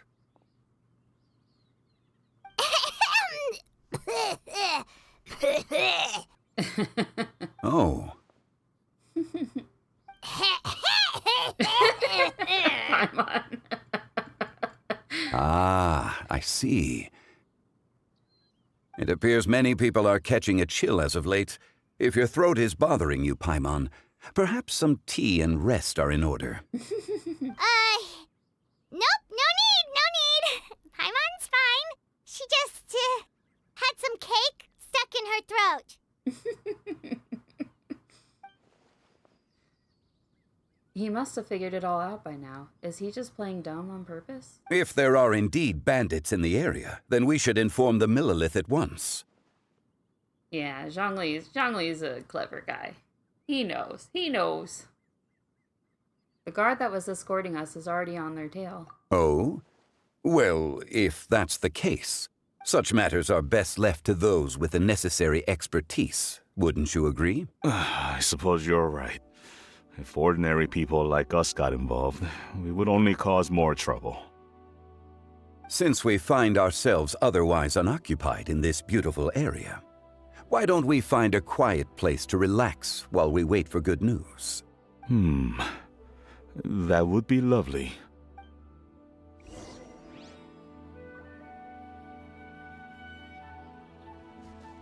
Yay, we get to hang out with Zhongli. That's always a good day.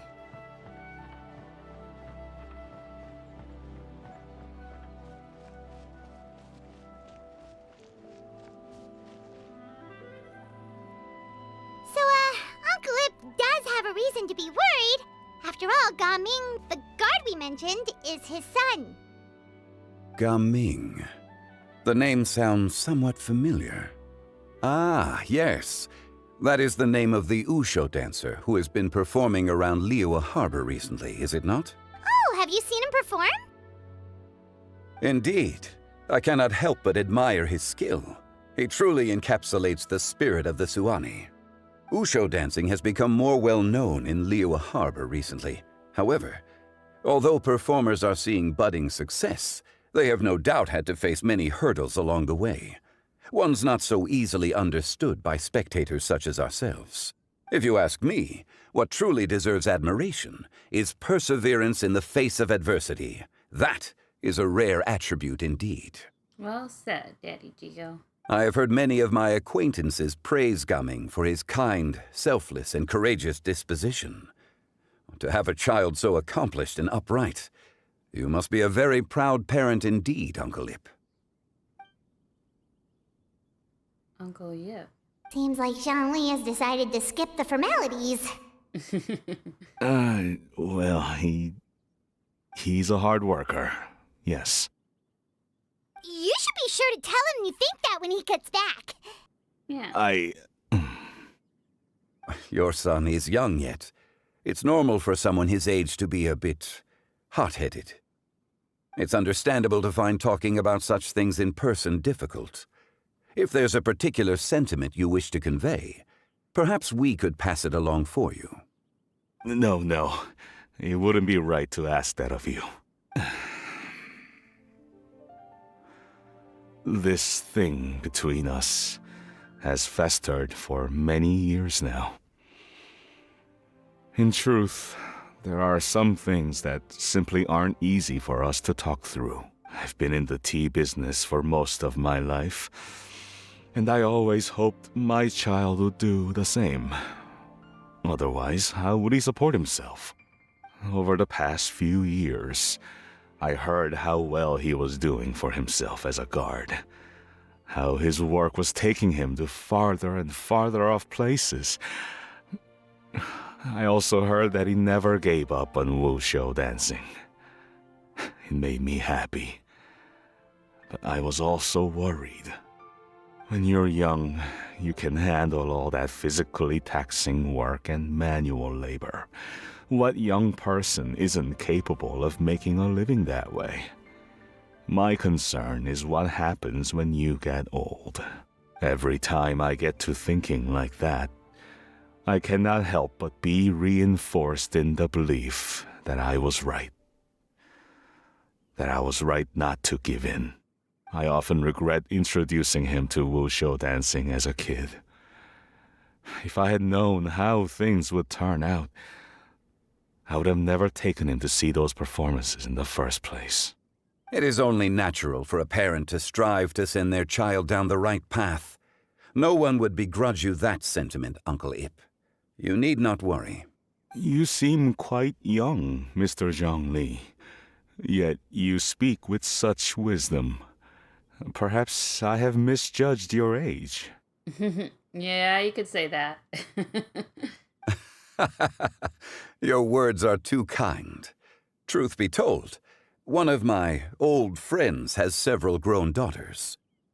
Rather than fretting about their future, however, she prefers to let them find their own way. Does he talk about Cloud Retainer? Then she's more easygoing than I could ever be. I fear I lack such an open mind. I meant to say earlier, there is no need to be so polite. Feel free to call me by my name, Ipdak. Sure. So, do you also think I fret too much, Mr. Zhongli? That's not exactly what I was hoping to convey. Only a fool would ask a parent not to worry about their child. But think of it this way. Raising a child is not unlike flying a kite. Hold the string too tight, and it can no longer soar. As my friend once said, if your children are aiming for the stars, clipping their wings will only cause them to come crashing down. You need to let out the line for a kite to soar. It seems I was too stuck in my ways. You need not reproach your heart for caring. You simply need to loosen your hold a little. Yeah, tell him, Zhongli. Indeed, with such a big heart, why not allocate the time you usually spend worrying about Gaming to the pursuit of other things, like going for a stroll, drinking tea, or taking in the scenery? You never know what surprises could be in store. Things can change in the blink of an eye. The blink of an eye, you say? Do things change so quickly? Children grow up in quite the same way, do they not? Day after day, year after year, sometimes in the blink of an eye, but always when you least expect it. As a father, I'm sure you know that best. Yes, you can say that again. 1 second, Gaming was a kid. The next thing I knew, he was ready to fly the nest. Zhongli certainly has a way with words. Mm-hmm.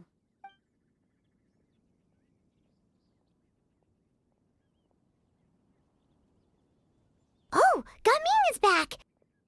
Hey, Gaming, we're over here! Dad, Traveler, Paimon.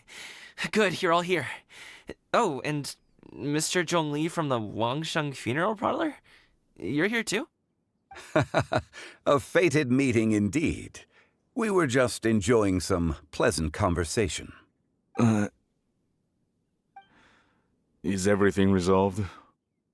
Well, you could say that. What does that mean? Traveler, Paimon, come with me. I need to talk to you.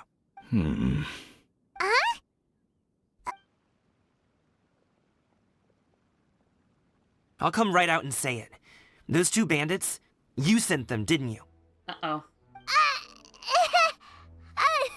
So, that's how it started off? He's on to us. Jigs up. Can't look me in the eye, huh? Guess I'm right then. Okay, but how did you know? You're only trying to help. At first, their mannerisms seemed a bit stilted. But once I got close, it was obvious that they possessed great skills. I was right on their tail, and it should have taken only a few steps to catch up to them, yet somehow, I was never able to close that distance. People with that level of skill would have gone about things differently from the start, like sneaking up on us while we were distracted. Unless, of course, their real motive was to lure me away from the group all along. Wow, you're pretty quick on the uptake. I just have a lot of experience. I've dealt with many a ruthless bandit in my time, but I've never seen ones like them. In the end, I told them they would make good guards if they ever wanted to get back on the straight and narrow, and that they could hang out with me in Liyue Harbor anytime. Aw. You ever consider you might be a little too good at making friends? I'm guessing you guys were trying to help resolve things between my dad and me? Yeah. I appreciate it, I really do. But this conflict between us has been going on for a long time. Even if those two were real bandits, and I was able to subdue them and show him what I was capable of, it wouldn't change anything. You've seen the way he talks to me. It's not like that at all! Your dad really cares about you. You should see the way he talks about you when you're not around. Yeah, he's like a completely different person. Zhongli was talking things through with him, and he nearly agreed to let it go. You don't believe us? He won't let it go. He can say as much as he wants to other people, but he won't talk to me. I'm certain of it. And you? Will you talk to him? Oh. Someone's gotta bend first. You told us you wanted to prove yourself to your dad. Why don't you tell him about all the hard work you've done these past few years? Will that even do anything? I'm not sure talking is enough. You won't know unless you try. Just like how you won't know if something is delicious unless you taste it. Mm-hmm. Listen to us. It's time to put these people skills to good use. You can make friends with anyone, so why not your dad? Good luck. We'll be rooting for you. I'll do my best. That's the spirit. You are very knowledgeable, Mr. Zhongli. I'm impressed. Despite my being in the tea industry for several decades, it seems I still have much to learn about the art of tea tasting. You flatter me. It was nothing but a few humble musings. How much tea have you drank since we've been gone? It's not like it was alcohol. Ipdak and I have found many a common interest. Our friendship, much like a cup of tea, seems to grow stronger the longer it has to steep. Well said, Mr. Zhongli. Gaming, Mr. Zhongli is very knowledgeable. You should take the opportunity to learn from people like him when you're in the city. Huh? Oh, of course.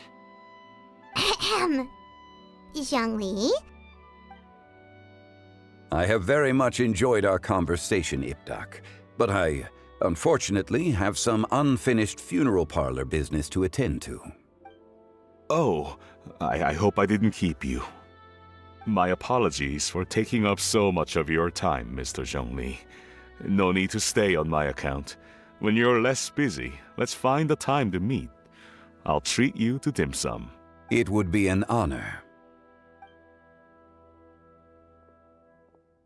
We'll see you off, Zhongli. You two have a nice chat, all right? Oh.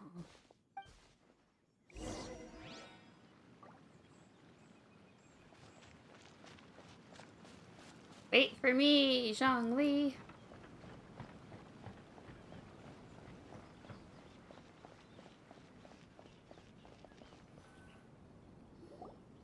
Thanks for helping us talk things through with Uncle Ip.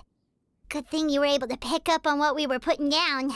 I have been around the both of you for some time now. You could say I have a certain level of expertise in that regard. As for my role in the conversation, think nothing of it. I hardly did anything noteworthy. You never change, do you? Why did you have us walk all this way? Paimon thought we just had to go far enough to be out of earshot. A friend approaches. Hello. Xiao! Xiao! You're here too? I've been here the whole time?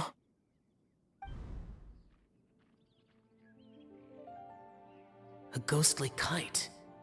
Could that elusive Director Hu be coming to Wangshu Inn once again? What is she doing here? I suppose it matters not. Given her relationship with Rex, well, Zhongli, I might as well go pay my respects. He even corrects himself in his mind. In his internal dialogue. It's you. I thought you were Director Hu. Ah, your arrival is most fortuitous. Do you want to try out this new gadget? The addition of the power source makes the takeoff more stable. It's just that... He seems quite immersed in the study of this device. I fear it's almost too stable. It completely negates the pleasure of seeing one's kite sway with the wind. It's a bit of a shame.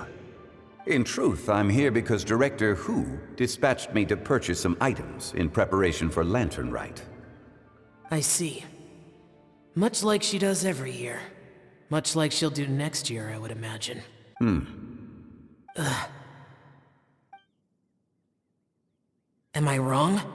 Or has she once again sent you out to buy, what is it, sesame oil or something?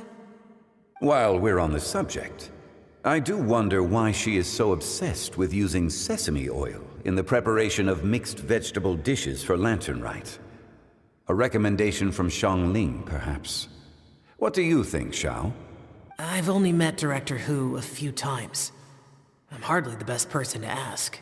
Ah, and is that not a sign that you should visit Wangsheng Funeral Parlor more often? It wouldn't hurt to grace the parlor with your presence now and again, when you are otherwise unoccupied. This one here is a traditional kite, one without any equipped mechanical device. Director Hu tasked me with studying the differences between the two to determine which one is of greater merit. Many hands make light work. Perhaps you could test out the other kite for me? All right. Aw, flying kite with his daddy. I have made my comparisons. If speed is what you're after, the mechanical kite is the better choice. Wonderful. I shall pass that information along to Director Hu. I'll leave these two kites with you. Perhaps you can find a few friends with which to partake in the activity. You might find it to be an enjoyable use of your time. Oh, wait. Who enjoys kite flying? Well, I would imagine someone of your talent and wisdom is more than capable of finding out. I'll fly kites with you, Xiao. So, you were testing out the kites for Hu Tao and even roped Xiao into doing it for you? Paimon didn't ask earlier because the situation was, awkward. I would hardly say I roped Xiao into anything. I simply sought the help of a friend. Besides, we did the testing together. Seems like our pool of competitors is growing. The competition's not the important thing right now. Do you like kite flying, Xiao? I suppose I neither like nor dislike it. Although, watching a kite gradually ascend into the sky does bring me a certain peace of mind. Perhaps they're a bit like Xiao lanterns in that way. Kite flying is also a pleasant form of relaxation. Have you ever thought about making a kite, Xiao? Cloud Retainer taught us how. We can teach you if you want. There's no need.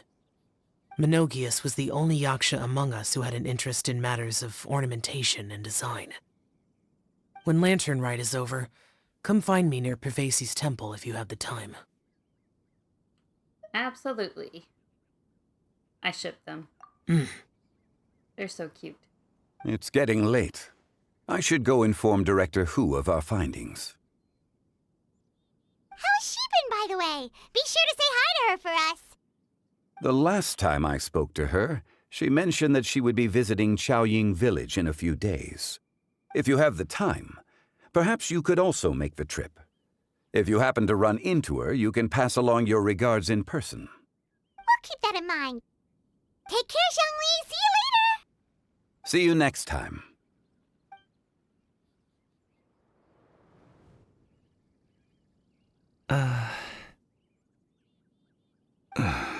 How's the daddy issues coming? Coming. Aw. You can go first. I don't have anything to say. Then I'll go. I still don't want to leave Liyue Harbor. Oh. I can't say I support that decision, but...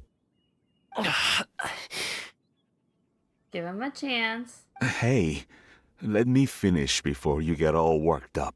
Yeah. Sit, Shenhe, sit. You must be tired from your journey.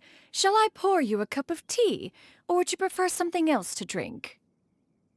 No need. I'm not tired. They're gone, Master. Perfect. The time is nigh for us to make an appearance. Do you remember the plan one recounted to you? Yes, Master. We aim to give them a demonstration of familial love. So I'll have whatever you are having. All right. What are Auntie Xianyun and Shenhe doing here? Just how many people are involved in this scheme? I suppose all I can do is just take a seat and see what happens. Perfect. I just so happen to have bought some Sunglow tea recently.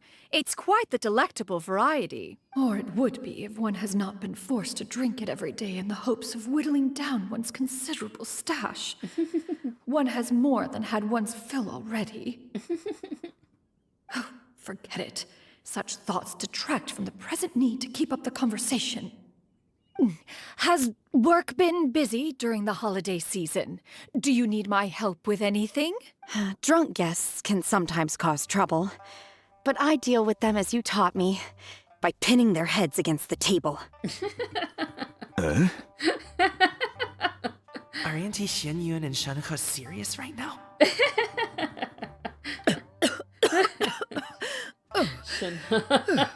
Oh dear. While one was busy orchestrating this act, one seems to have forgotten about Shenhe's various eccentricities.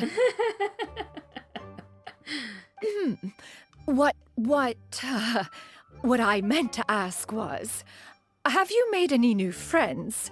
We live so far from each other, it would be a great comfort to me to know you were surrounded by good companions. You already know of my past circumstances. Recently, I've been conversing with Guoba in the kitchen at night. Guoba can't talk, but his companionship is a comfort. The poor child. Her one friend can't even talk. I guess maybe Gaming is not doing so bad after all. Perhaps I've been too hard on him. Let's move on, shall we? Do you have any plans for today, Shenhe? How about we do something fun? That sounds about right. Take her to do something fun, and perhaps she'll loosen up a bit.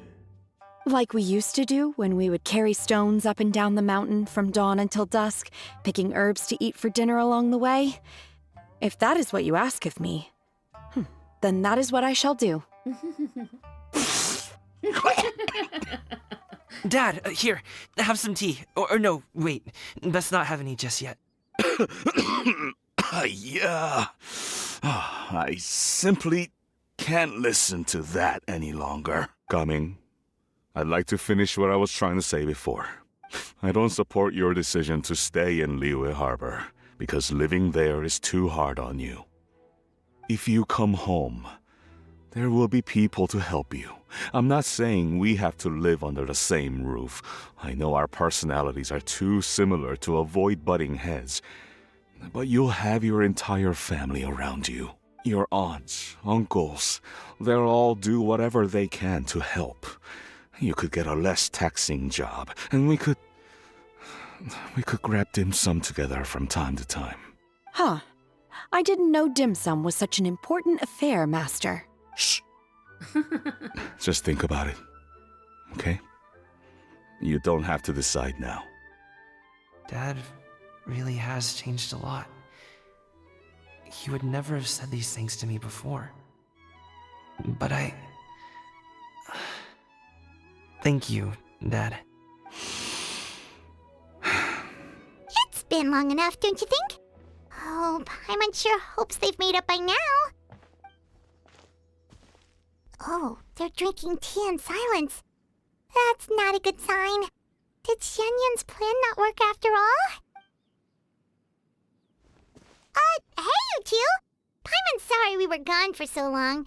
We got to chatting with some friends and didn't realize how much time had passed. Perfect timing, actually. We seem to be just about done here. Yep, let's go. I'll get the bags. Gaming has grown a lot taller, hasn't he?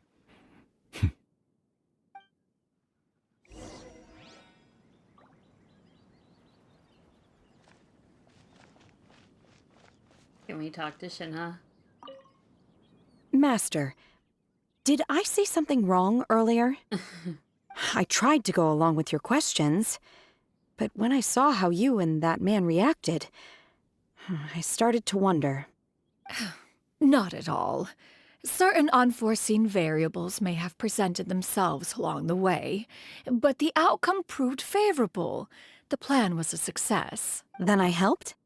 Naturally.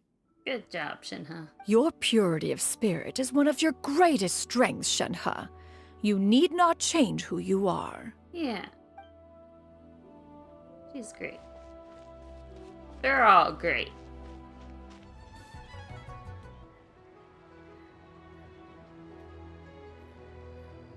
You must be Mr. Ip! Thank you for coming all this way. My name is Charlotte, and I'm a reporter from Fontaine. You can find me writing for the Steambird. I invited you here not just to purchase your fine tea, but also with the hope that you might be willing to sit down for a short interview. What do you say? An interview? To advertise my teas? I suppose you could think of it that way. We Fontainians are big tea drinkers too. The Fontaine Market. Who doesn't love tea? Then I'll need some time to adequately prepare. Perhaps we could sit down and discuss the questions you intend to ask in advance. Of course, of course! Please follow me. Is this person also involved in your plan?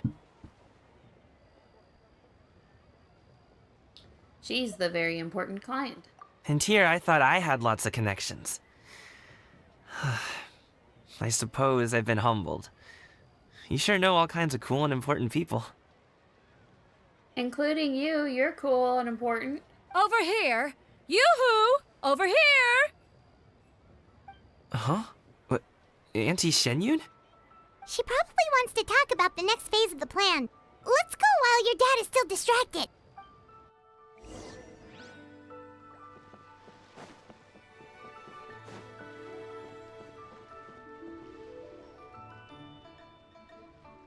I take it that all is going well? Don't worry, Xianyun. Everything is going according to plan. I knew it. I knew that was all an act earlier. Auntie Xianyun is really something. She was so determined to help me. She didn't even care about making herself and Shanka appear foolish in front of my family. She truly knows how to look out for others. I still have a lot to learn. As for the next step... Oh no! What's wrong, Gaming? Don't tell me you're the ones footing the bill for all that tea. I can't let you do that. Fret not. Reimbursements will be made. Exactly. Think of it more as an investment, as Ningguang would say. We pooled together the Mora so that Charlotte could place the order. She's gonna bring it back to the Steambird as a gift, as well as a sample of the regional specialty. Fontainians will probably fall in love with your dad's tea as soon as they lay their eyes on Charlotte's article. And once all the money from the new orders begin to roll in, getting our Mora back will be a piece of cake. Oh, okay. Business-related matters always seem to go over my head, but I refuse to let you all lose Mora on my behalf. I'll pay you back right now. We can talk about such matters at a later date. There are more important matters for you to consider at the moment, are there not? Yes. I've been thinking about it the whole way here. I have an idea, but I'd hate to cause even more trouble for all of you. It's no trouble. That is for us to decide. Yeah. Yeah, we're all friends here. Plus, we wouldn't be here if we didn't want to help, right? Just tell us about this idea of yours. Okay. So, it's like this.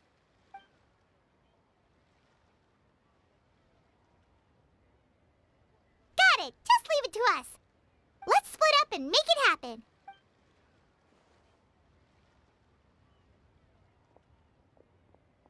We need to do those things we talked about, but we also still have the kite flying competition. Since Xiao already tested out those kites for us, why don't we also go buy one of those mechanical thingamabobs or whatever they're called? We can attach it to our kite!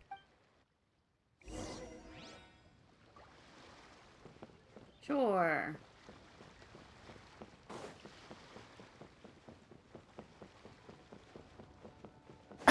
Keeping an antique kite flying after all these years is quite a feat. Hello again! Welcome back! I see you returned from your trip. I really do have to thank you for all your help from before. Thanks to you, my daughter was able to build a kite with her grandmother that very same day. She even wrote a long letter telling me how much she loved it. Aw. Oh, you should really be thanking Gaming, not us! I'll be sure to. And are you here to buy a kite? Please, take your pick. Oh, we already have a kite. We wanted to buy one of those, device thingies from Fontaine. Do you sell them separately? Ah, yes. Here you go. Please, take it, free of charge. The directions are in the box. It's not hard to install at all. It doesn't feel right for us to just take it. Well, nor would it feel right for me to take your Mora. Good luck in the kite flying competition. I'll be rooting for you. Yay. All right then, thank you. Thank you.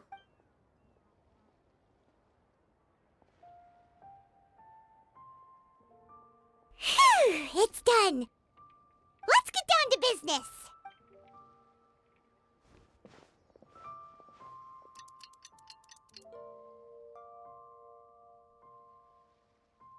Looks like we finished everything we needed to do. Let's find a good place and put this thing into the sky.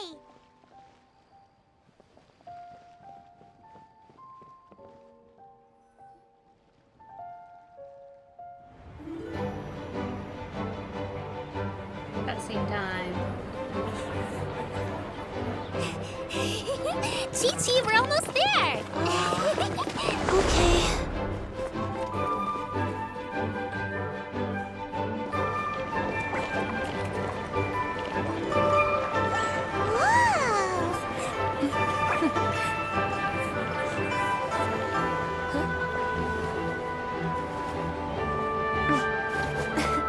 Come here, allow me.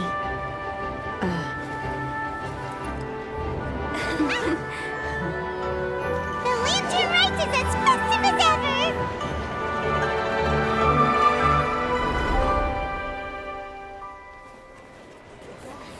Huh?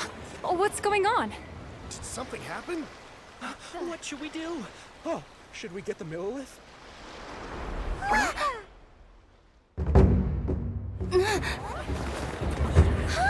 What's that?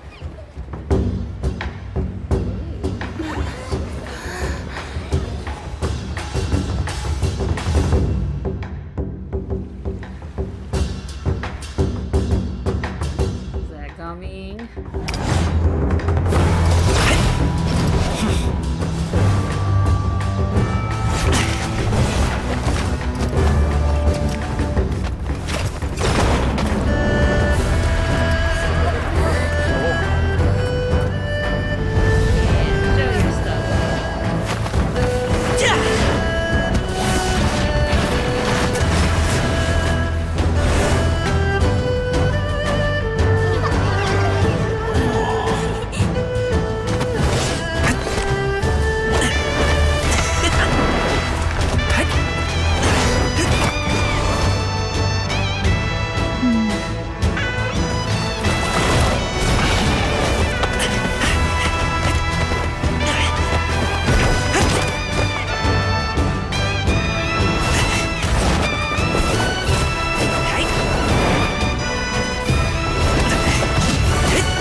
Have I taken that many pictures already? I need to load more film.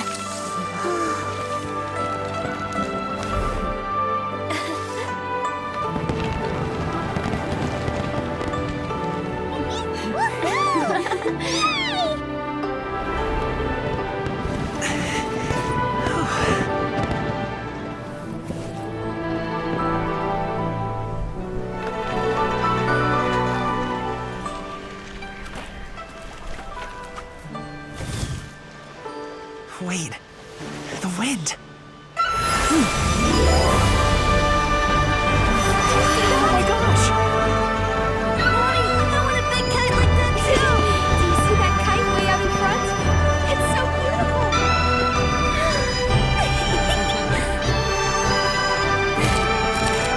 Happy Lantern Rite. Happy Lantern Rite!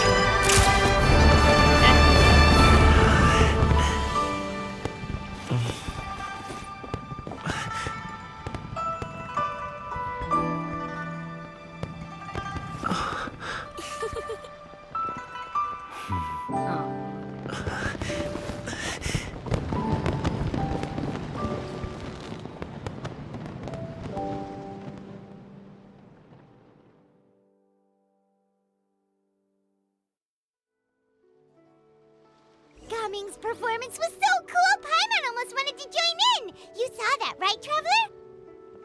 Let's go find him! Oh! He's over there! Talking to his dad! That was super cute. Loved it.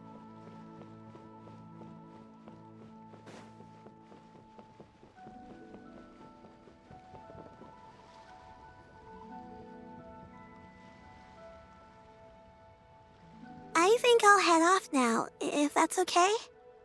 Thank you, little girl. Do you want us to walk you back? No need. Master is waiting for me right over there.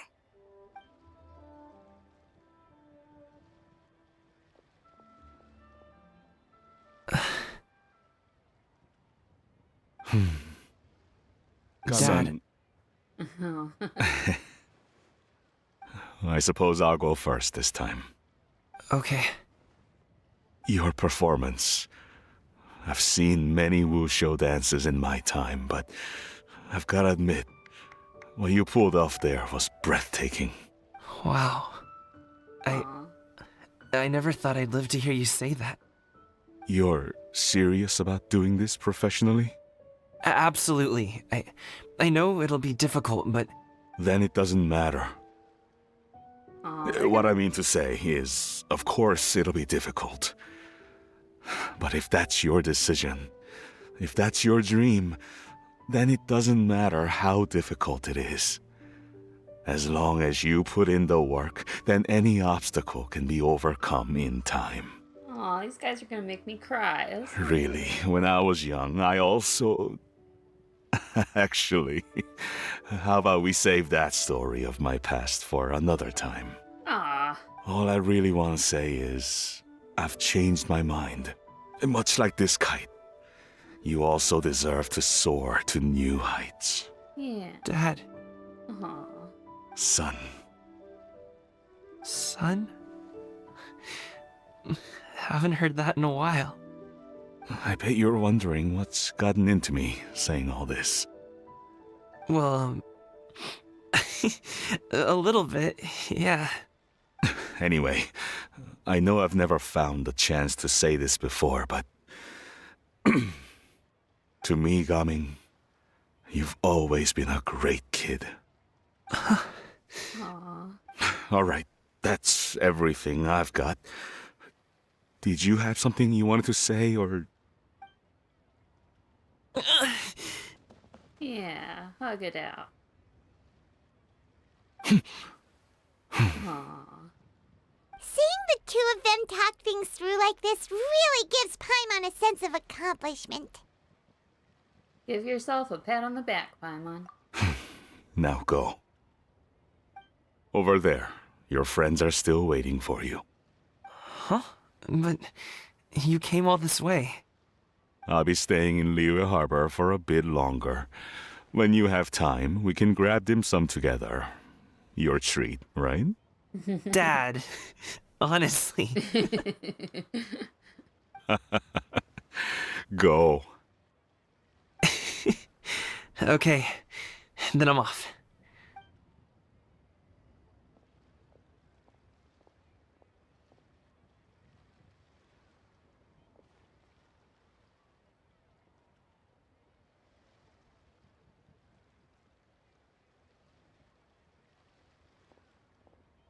That's quite the smile you've got there,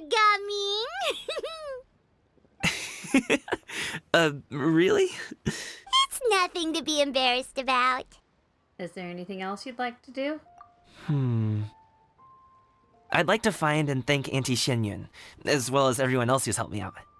If everyone has time, maybe we could all get together and go fly a kite. Aw, yeah. That's nice. Oh, Paimon almost forgot! Didn't Zhongli say Hu Tao was also planning on spending some time in Qiaoying Village? We didn't have anything else to do today, right? Why don't we go have a look around? Maybe we'll run into her.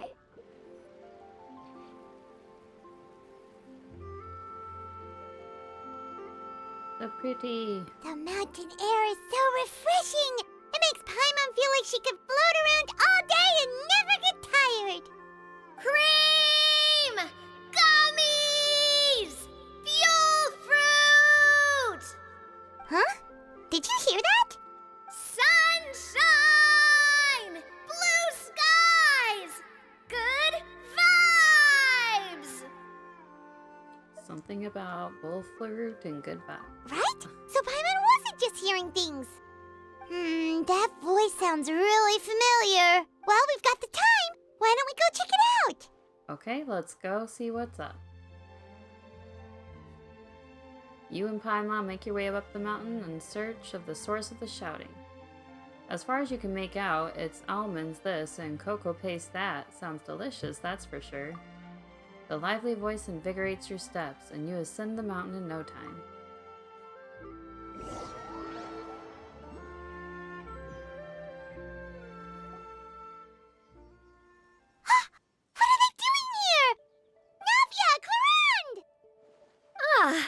Well, if it isn't my dear partners.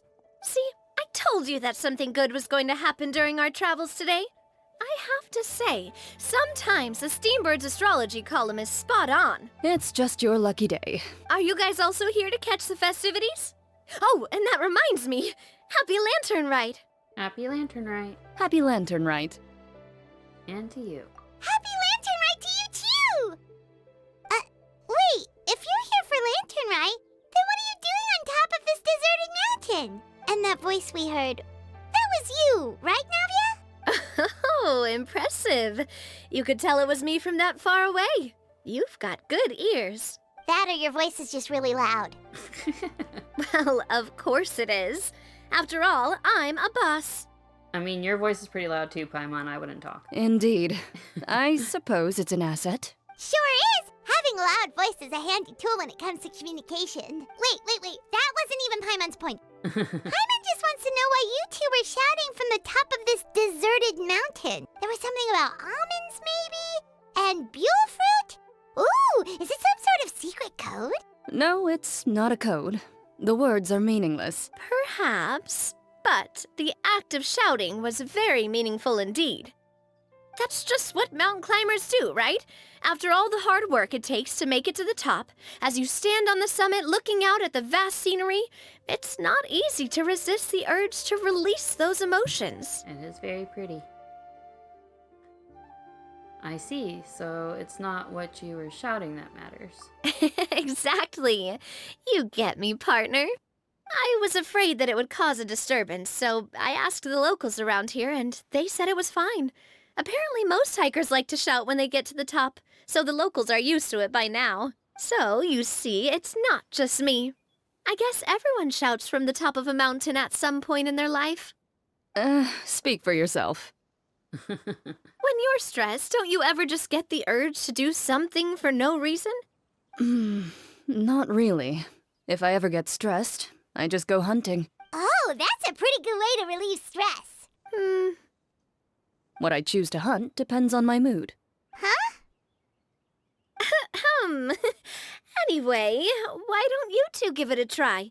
Shout anything you want.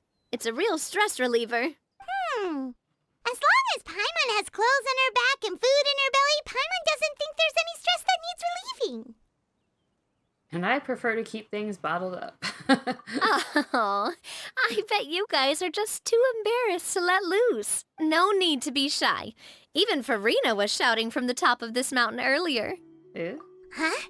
Did Paimon hear that right? Farina's also here? In Qiaoying Village? Believe in your ears. It is indeed as you heard. Actually, the reason we climbed this mountain in the first place was also because we heard the sound of shouting. Yes, we could just about make out someone yelling things like, "Help me!" and "What should I do?" So we hurried up here to check it out.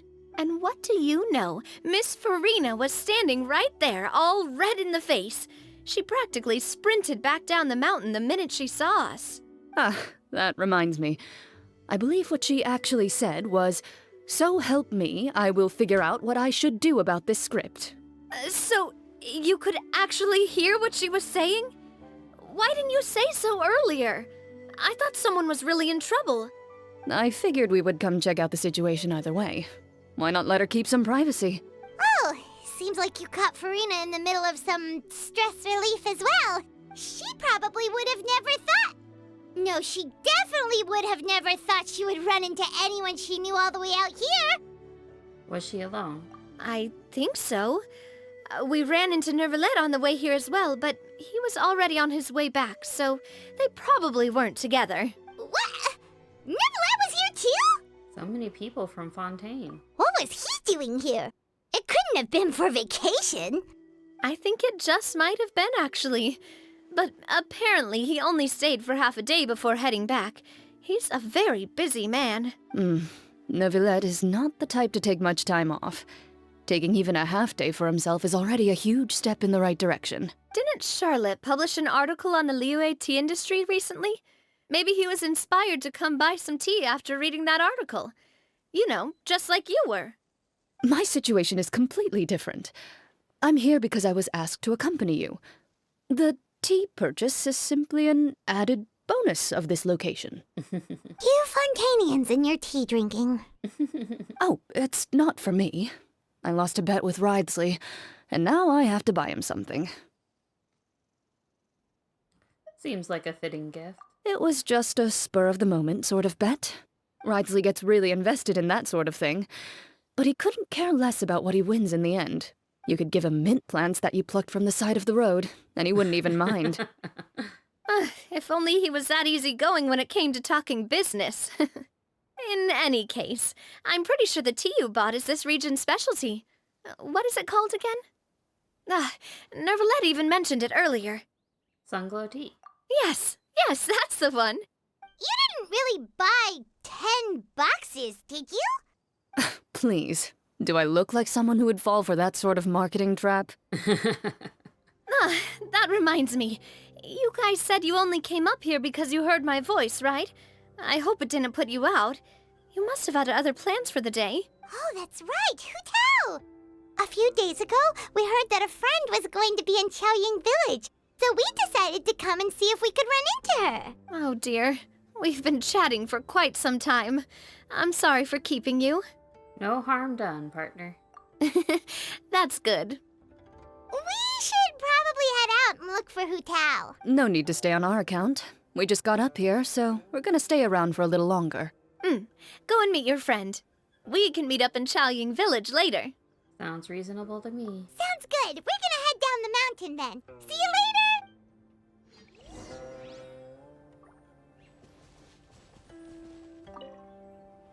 What do I have to do to get you to yell from the top of this mountain? Name your price. You really want to hear it that bad, huh? I'm just curious is all. I have a feeling you'll say something amazing. I will pass. I prefer to let actions speak louder than words. Yeah. I'm that way too, Clorin.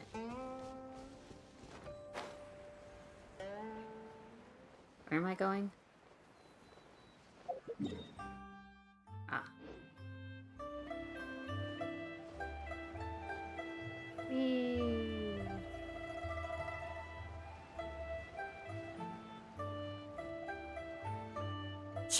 Village is known for its tea.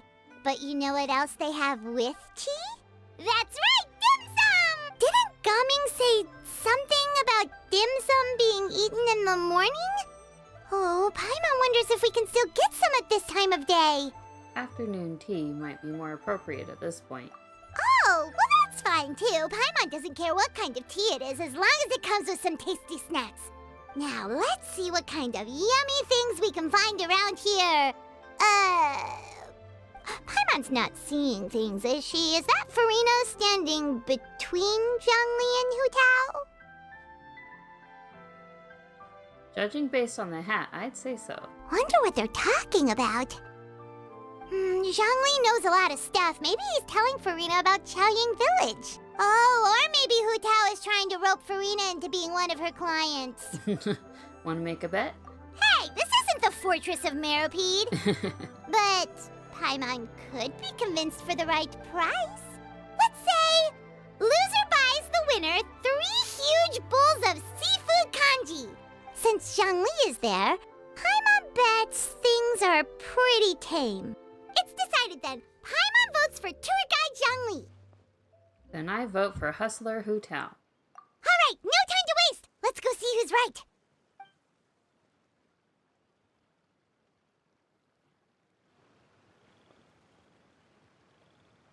Good afternoon, Hutao, Zhongli, and Farina! Oh, great. Now Paimon's shouting too. Oh, well, aren't you a sight for sore eyes? Seems like our luck just keeps on growing. That we were able to meet you both without prior arrangement must mean that this is quite the serendipitous meeting indeed. There's ducks in the background. How cute. Huh? Oh, so both of you are acquainted with the Traveler and Paimon then? So many chums all in one place. I'm pretty sure you didn't learn that one from me. I must admit, I'm a bit surprised to see you here, Traveler.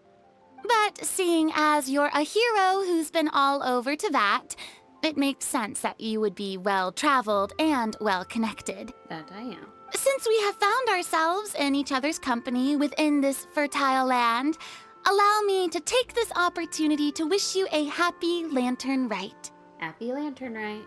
It appears you have been to Fontaine, then.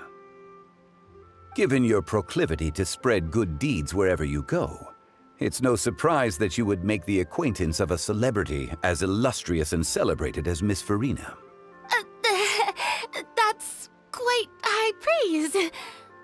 What I mean to say is, you flatter me, Mr. Zhongli. Although I've built up a certain following within Fontaine, it is no reflection of strength or wisdom. I stand before you right now as nothing more than an ordinary traveler in search of beautiful scenery and creative inspiration. There is definitely more to Mr. Zhongli than meets the eye. I could tell as much from our conversation earlier. Given his breadth of knowledge on both academic and worldly matters, there's no way he hasn't heard about what happened in Fontaine. Is he just feigning ignorance for my benefit? No. You're no common tourist. I simply won't have you talk about yourself that way. Oh, does that mean Hutao also knows? You may not have heard, friends, but... Miss Hutao... Miss Farina is now one of my esteemed clients. Yep. She's Hutao's esteemed client. Looks like Traveler wins. Okay, you win. Guess Paimon will have to break into the hidden stash at the bottom of her shoe. What's this about winning something? Don't tell me. You two were placing bets on us. It was Paimon's idea. We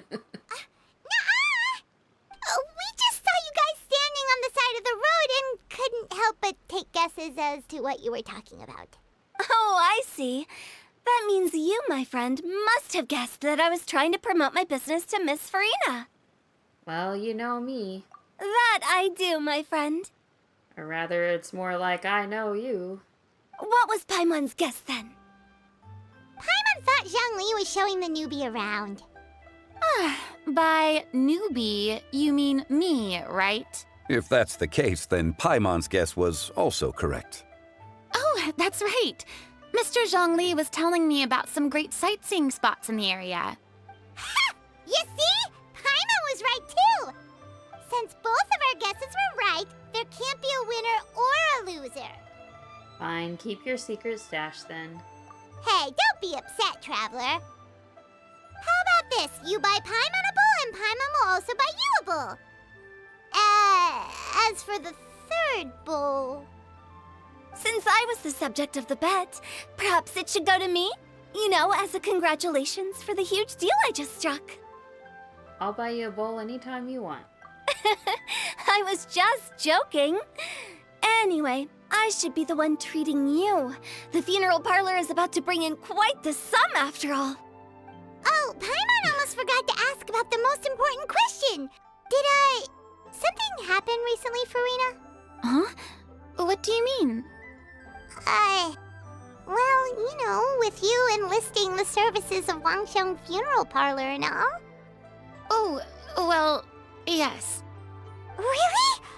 Oh no. Uh-oh. Paimon is so sorry for your loss. Although Paimon may have not known the person, please accept Paimon's deepest... Whoa, it's not like that, Paimon. Huh? But Paimon just thought, since you hired the services of a funeral parlor and all... Hey, it's not that big of a stretch. Really, Paimon? It's not like you don't know me. Do I look like I know anyone who would ask me to coordinate their funeral? Miss Hu Tao is simply helping prepare some props for my film. Not too long ago, I read a collection of horror stories from Liyue. The content was spectacular. In fact, I still feel the need to sleep with the light on even now. Anyway, that's not the point.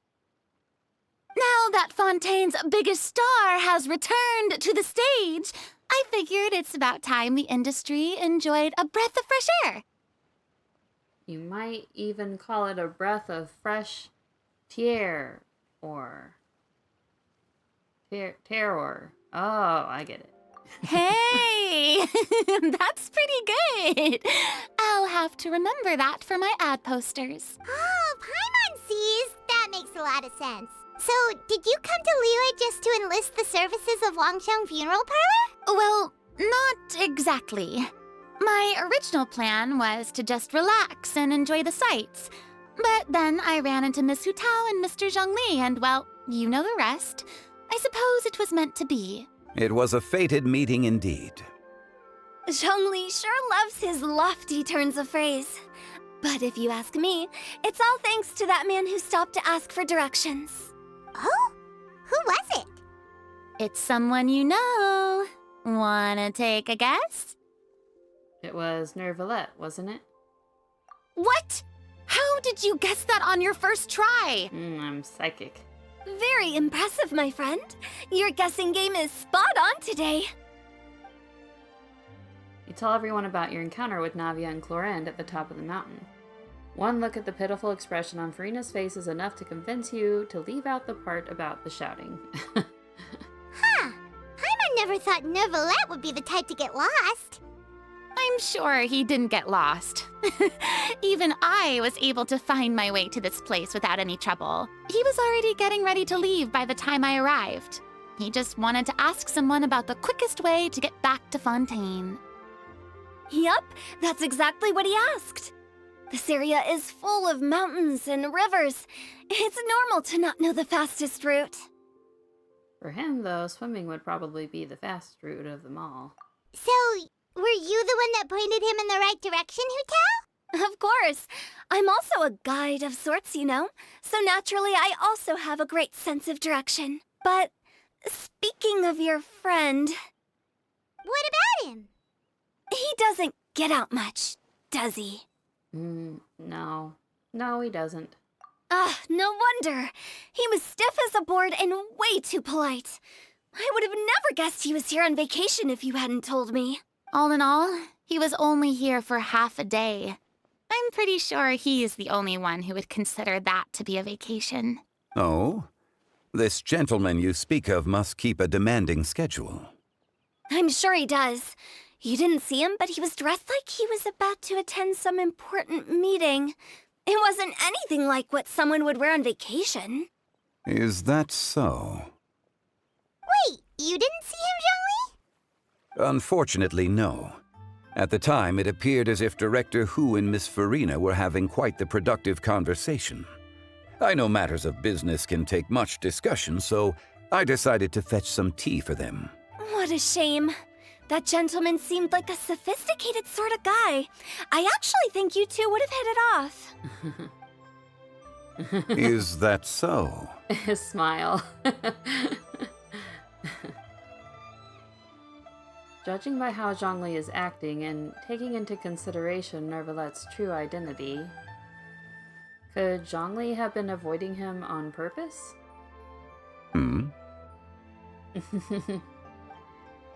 Oh, I see. It's truly a pity. To borrow Miss Farina's turn of phrase, perhaps it just wasn't meant to be. Well, with the Traveler around, I'm sure you'll have a chance to get to know each other at some point. Mm-hmm. That's right. She's got more friends than she knows what to do with. I have a certain charm about me. I do. Well, that's certainly true. Oh, that reminds me. If you get the chance, you should try and talk to Neuivllette into loosening up a bit. Yeah. Just tell him the Palais Mermonia isn't going to fall apart if he disappears for a few days. He shouldn't keep himself cooped up all the time. For real. Even clams open their shells to let in fresh water every once in a while, right? If he's really that much of a stickler for protocol, he can fill out a leave of absence request. He'd have to approve it himself since he handles that sort of thing now, but you know what I mean. That does make sense. Seems like this gentleman is also in charge of something pretty important. He's the fair and impartial Udex of Fontaine, head of the highest court of the land. Sounds like a pretty uptight sort of guy, all right. In my experience, a leader needs to be able to roll with the punches. That also includes knowing when and what to prioritize. It seems like your friend still has a lot of growing to do. If I remember correctly, he's already several thousands of years old. Old man Neuivllette. You're quite right, Miss Hu Tao. A rather old dragon, I should say. Oh? Traveler, Miss Farina. Those two individuals over there appear to recognize you. Oh, it's Navia and Clorand. Hey, over here!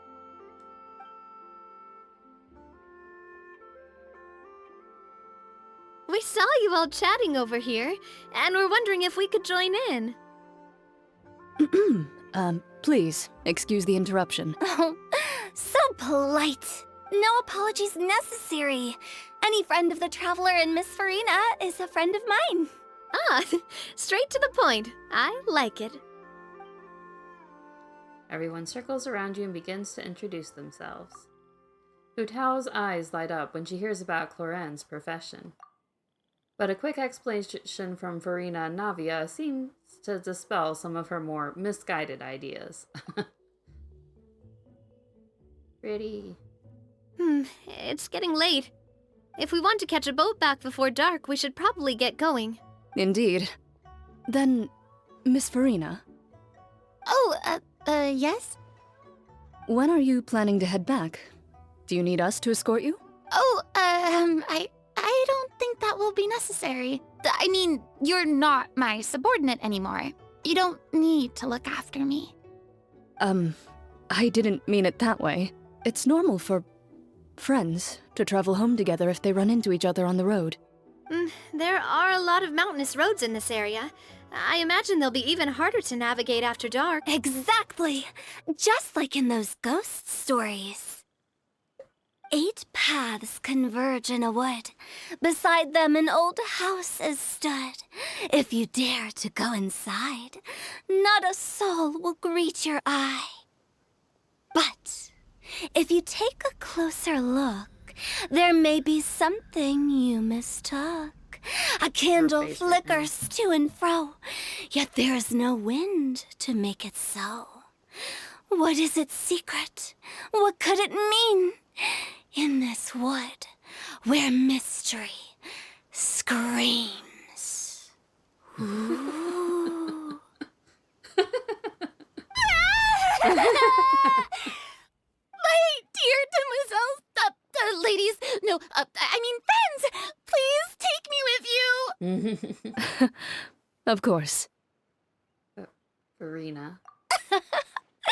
Gotta say, Farina, you are really quite the character. By the way, did I hear you mention that Clorand used to work under you? Then you must have also been a leader at some point. Well, that's, all in the past now. Besides, being a leader is hard. It wasn't the right job for me. I prefer how things are now. I can come and go as I please, and get to enjoy the sweet taste of freedom. I see. Well, you've certainly picked an apt place to relax. Qiaoying Village is an exemplary choice. Well, have you all had a good time? Only the best. And I've learned a lot, too. Thank you so much, Miss Hutao and Mr. Zhongli. It's fine. You've thanked us more than enough already. The next time you're in this neck of the woods, I'll treat you to some dim sum in the city. Dim sum? Is that some kind of Liyue term for snacks or desserts? They are a part of it. It's basically a table full of as much tea, sweets, and good company as you can manage. Oh, so it's basically a tea party. Sounds great. Make sure to order the winter melon cake and the lotus flower crisp. They're so sweet and delicious. Paimon knows you'll love them. Ooh, okay. I'll be looking forward to it then. You're making me hungry. Wait, but didn't you guys say you were here on vacation? How come you're all going home empty-handed? You're not bringing home any souvenirs? Of course I am. I bought tons of fun things to bring home with me. A kite, a parasol, a little tin frog that jumps. Oh, and a stuffed toy of a mythical beast. Clorand is the one who didn't buy anything for herself. So all you're bringing back with you is that tea? And some tea-flavored hard candies. They're for Xianyun. Clorand isn't much of a shopaholic. Well, one of us has to practice restraint. Hey, I'm hardly reckless with my Mora. I'll have you know, all the purchases I made today were well within my budget. What about you, Farina? Me? Oh, well, I bought some tea, of course. I just had to try all the varieties recommended in the Steambird. Other than that, just some bits and bobs, you know. A little bit of this, little bit of that. They should all be things I can use, I think. So you fell for a few marketing traps then. Now Paimon's even more confused. If you bought that much stuff, where did it all go? Into one of Linny's magic packets? Oh, actually... Monsieur Neuivllette took them with him. Oh, so that's what happened. Wait, what? Why did he take them? He's not hoarding treasure, is he? Dragon. That's quite the imagination you've got there, Paimon. Monsieur Neuivllette just saw the amount of bags we had and offered to take them back for us. Such a gentleman. I felt a bit bad at first, but, I really did have a lot of stuff. He even offered to deliver my gifts to the Fortress of Maripede for me once he's done with the day's work. Neuivllette is a man of his word. If he says he can do something, then he means it. See, even Clorand was happy to take him up on his offer. If even his trusty subordinate agreed, then who was I to refuse? Wow, he seems like a real gentleman. Maybe he's not as uptight as I thought. Nah, he's really sweet. If only the funeral parlor had an employee as thoughtful, proactive, and responsible as him. You have Zhongli. Right, Zhongli? Indeed. Cloran said Neuivllette offered to deliver her gifts to Wriothesley. So if we go to the entrance of the Fortress of Meropide, maybe we'll run into Neuivllette. Yeah, I want to talk to Neuivllette. But we don't know exactly when he'll show up. Oh, that reminds me. A new year of work is about to begin.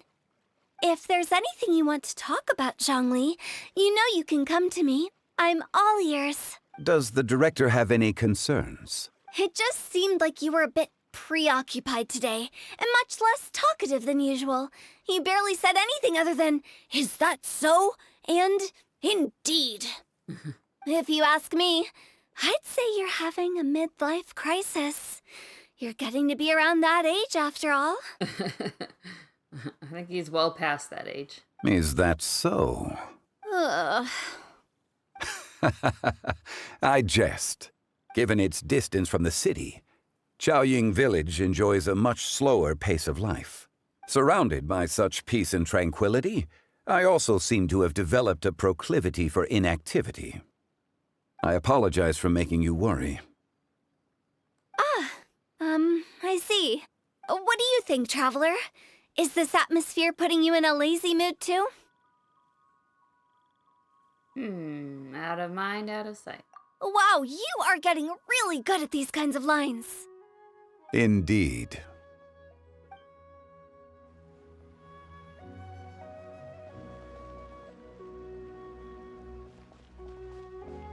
Let's go talk to these three too. Well, everyone, make sure that you've got all your belongings with you before we leave. If there's any souvenirs anyone still wants to buy, the time is now. Reliable as ever, Miss President. What is that supposed to mean? Cloran is right, though. You really are reliable. It's not what she's saying. It's the way she's saying it. I will say, but I never thought you'd be so easygoing outside of work, Cloran. The tone of voice you use when you're working doesn't exactly make you seem like the type who enjoys interacting with people. Well, I try to keep my professional and private life separate. That includes my behavior. You take care now, Traveler. Paimon. Don't worry, your partner is very strong. Trying to act cool now, are we? Well, I guess it's not an act for you, is it? I was gonna say, I don't have to act, I am cool. You are indeed quite strong. It's been great talking to you all. I'm really glad I decided to come to Qiaoying Village. Maybe we could go on another trip together sometime?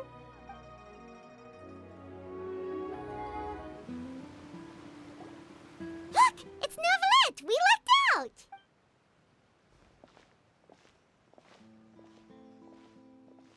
Oh, it's you.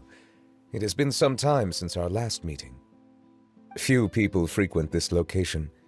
Since I was able to conclude my work early for the day, I thought I might take a walk and avail myself of this area's peace and quiet. You call this early? Do you always work this late, Neuivllette? Strictly speaking, that depends on the agenda for the day. I am hardly bereft of time, however, so working late is of little consequence to me. Really? If you have so much time on your hands, then why did you only go to Qiaoying Village for half a day? First, I should clarify that I was referring to my lifespan, rather than the time at my disposal on any given day. Second, I was unaware you possessed knowledge of my trip to Qiaoying Village. You give Neuivllette a quick summary of everything that happened I see. today. Thank you for informing me. So did you deliver the gifts? Yes, they have been safely delivered. I have to hand it to Cloran. Just a simple gift delivery, and she has the great and mighty Udex at her beck and call. I was just passing through. It was merely an act of convenience. All right. Then I hereby confirm receipt of the goods on behalf of the staff of the Fortress of Meropide. A verbal receipt of confirmation? Is such a formality really necessary for a small matter such as this? Guess not. This quantity of tea, though, seems a little excessive for a gift, don't you think? Before you know it, they'll start accusing me of taking bribes. About that. Much of that is my own excess, I'm afraid. Oh? Why? What happened? It was buy 10 boxes, get half off. He fell for it too. That explains it then. Well, go ahead and leave them to me. I'll get through this stash as fast as I can. You have my thanks. Oh, there's something else I'd like to give to you. This is a stone slate, engraved with a symbolic design. While that is an apt description, it is in actuality a legal codex. A legal codex, huh? Before the advent of modern writing utensils, information was recorded on stone slabs such as this. The law was no different. Okay. Since ancient times, the scales of justice have symbolized the fairness and impartiality of judiciousness. As a tribute to that sentiment, this slate was designed after a traditional legal codex and engraved with a symbol instead of text. During my travels recently, I chanced upon a roadside stall offering tourists the opportunity to try their hand at the ceramic arts. So I decided to have a go. We joked with Clarence some time ago about gifting you a legal codex. So, here you go. So that's what this is about. I did not expect you to remember it as well. In any case, I hope this can be considered as a reasonable attempt to join in on the banter. It is a very good attempt. I suppose I shouldn't be surprised. Even your sense of humor centers around the law. That's an impressive level of commitment. A gift of this significance deserves to be put on display, and I know just the place. Front and center in the fortress's showroom. Surely there's no need for such a grand gesture. Just kidding. I don't have anything like a showroom, but we do have a storage room. We can put it next to all the mechanical parts Xianyun has collected. That sounds good to me. So that's what you were doing in Qiaoying Village. Indeed. Of course, while I was there, I also took the opportunity to taste the local spring water. The aftertaste is much purer than what I have delivered to me in Fontaine. It stands to reason that the long-distance transport has a tendency to imbue the water with extraneous emotion. If you want to experience the true flavor, you simply have to go to the source. Perhaps I should organize some time off to do the same elsewhere. As they say in Liyue, a balance between work and play is sure to keep your troubles at bay. Then we are of the same mind. It appears my desire is justified. If you say so, you don't have to justify a vacation, right? You can just take one. After all, you're hardly bereft of time. You can do whatever you want. You're quite right. I suppose I suffer not from a lack of opportunity, but rather a lack of inspiration. However, after reading a few articles about Liyue's holiday traditions, the idea popped into my head and made itself quite at home. Seeing as I was free of responsibilities for the morning, I decided to depart at once. And how was it? Refreshing. My spontaneous outing seemed to inspire quite a few other spontaneous decisions as well. Take, for example, my foray into ceramics. At first, soil from the ground is granular and unforgiving, but add the right amount of water, and it becomes soft, moldable, and able to take shape. In the past, I never thought about how quotidian vessels were crafted, but now I have participated in their very making. This is also something I made today.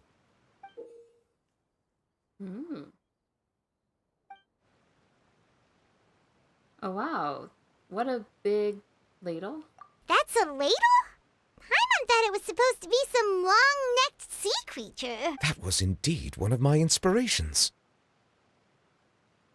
The color also matches your style. Really? You like it? It is my favorite color. To tell you the truth, given your unexpected arrival, I find myself quite unequipped to give you the welcome you deserve. Around such an important holiday such as this, human custom would dictate that gifts should be in order. But I'm afraid this is all I can offer. If you'll have it, that is. You made it by hand and everything. That is precisely why it would do me such a great honor if you accepted. Aw. Thank you. You are most welcome. Happy Lantern Rite. Oh, that reminds me.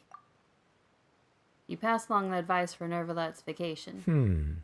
Approve a leave of absence request for myself.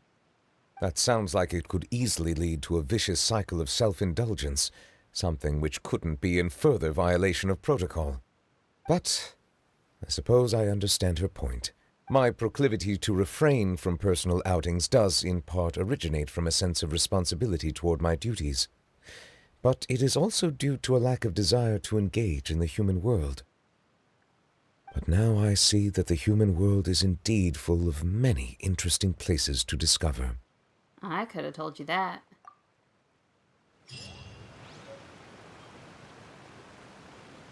Yay! Lantern Rite marks the start of the new year in Liyue. In the spirit of the season, then, I wish you a year of success as vast and endless as the open ocean. There he is.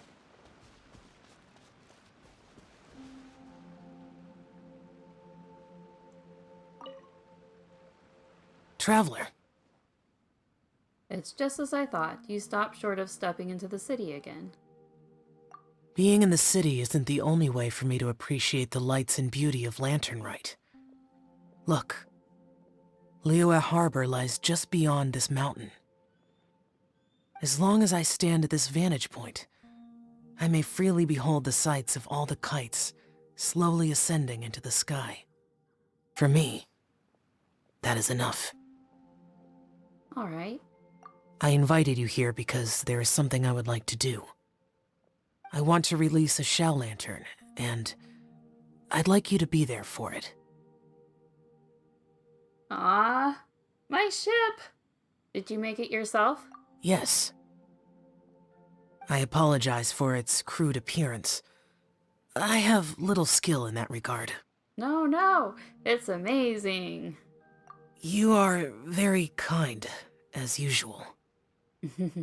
Yes, I am. And humble. All right. It's time.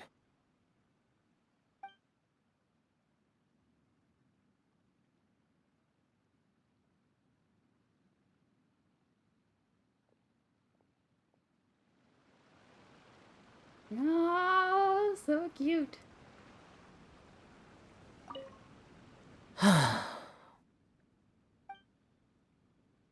As the Xiao lantern slowly disappears into the tranquil night sky, Xiao's expression softens. Traveler.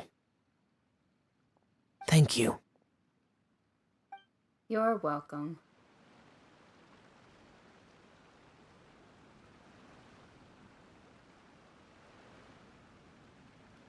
So cute. I love them.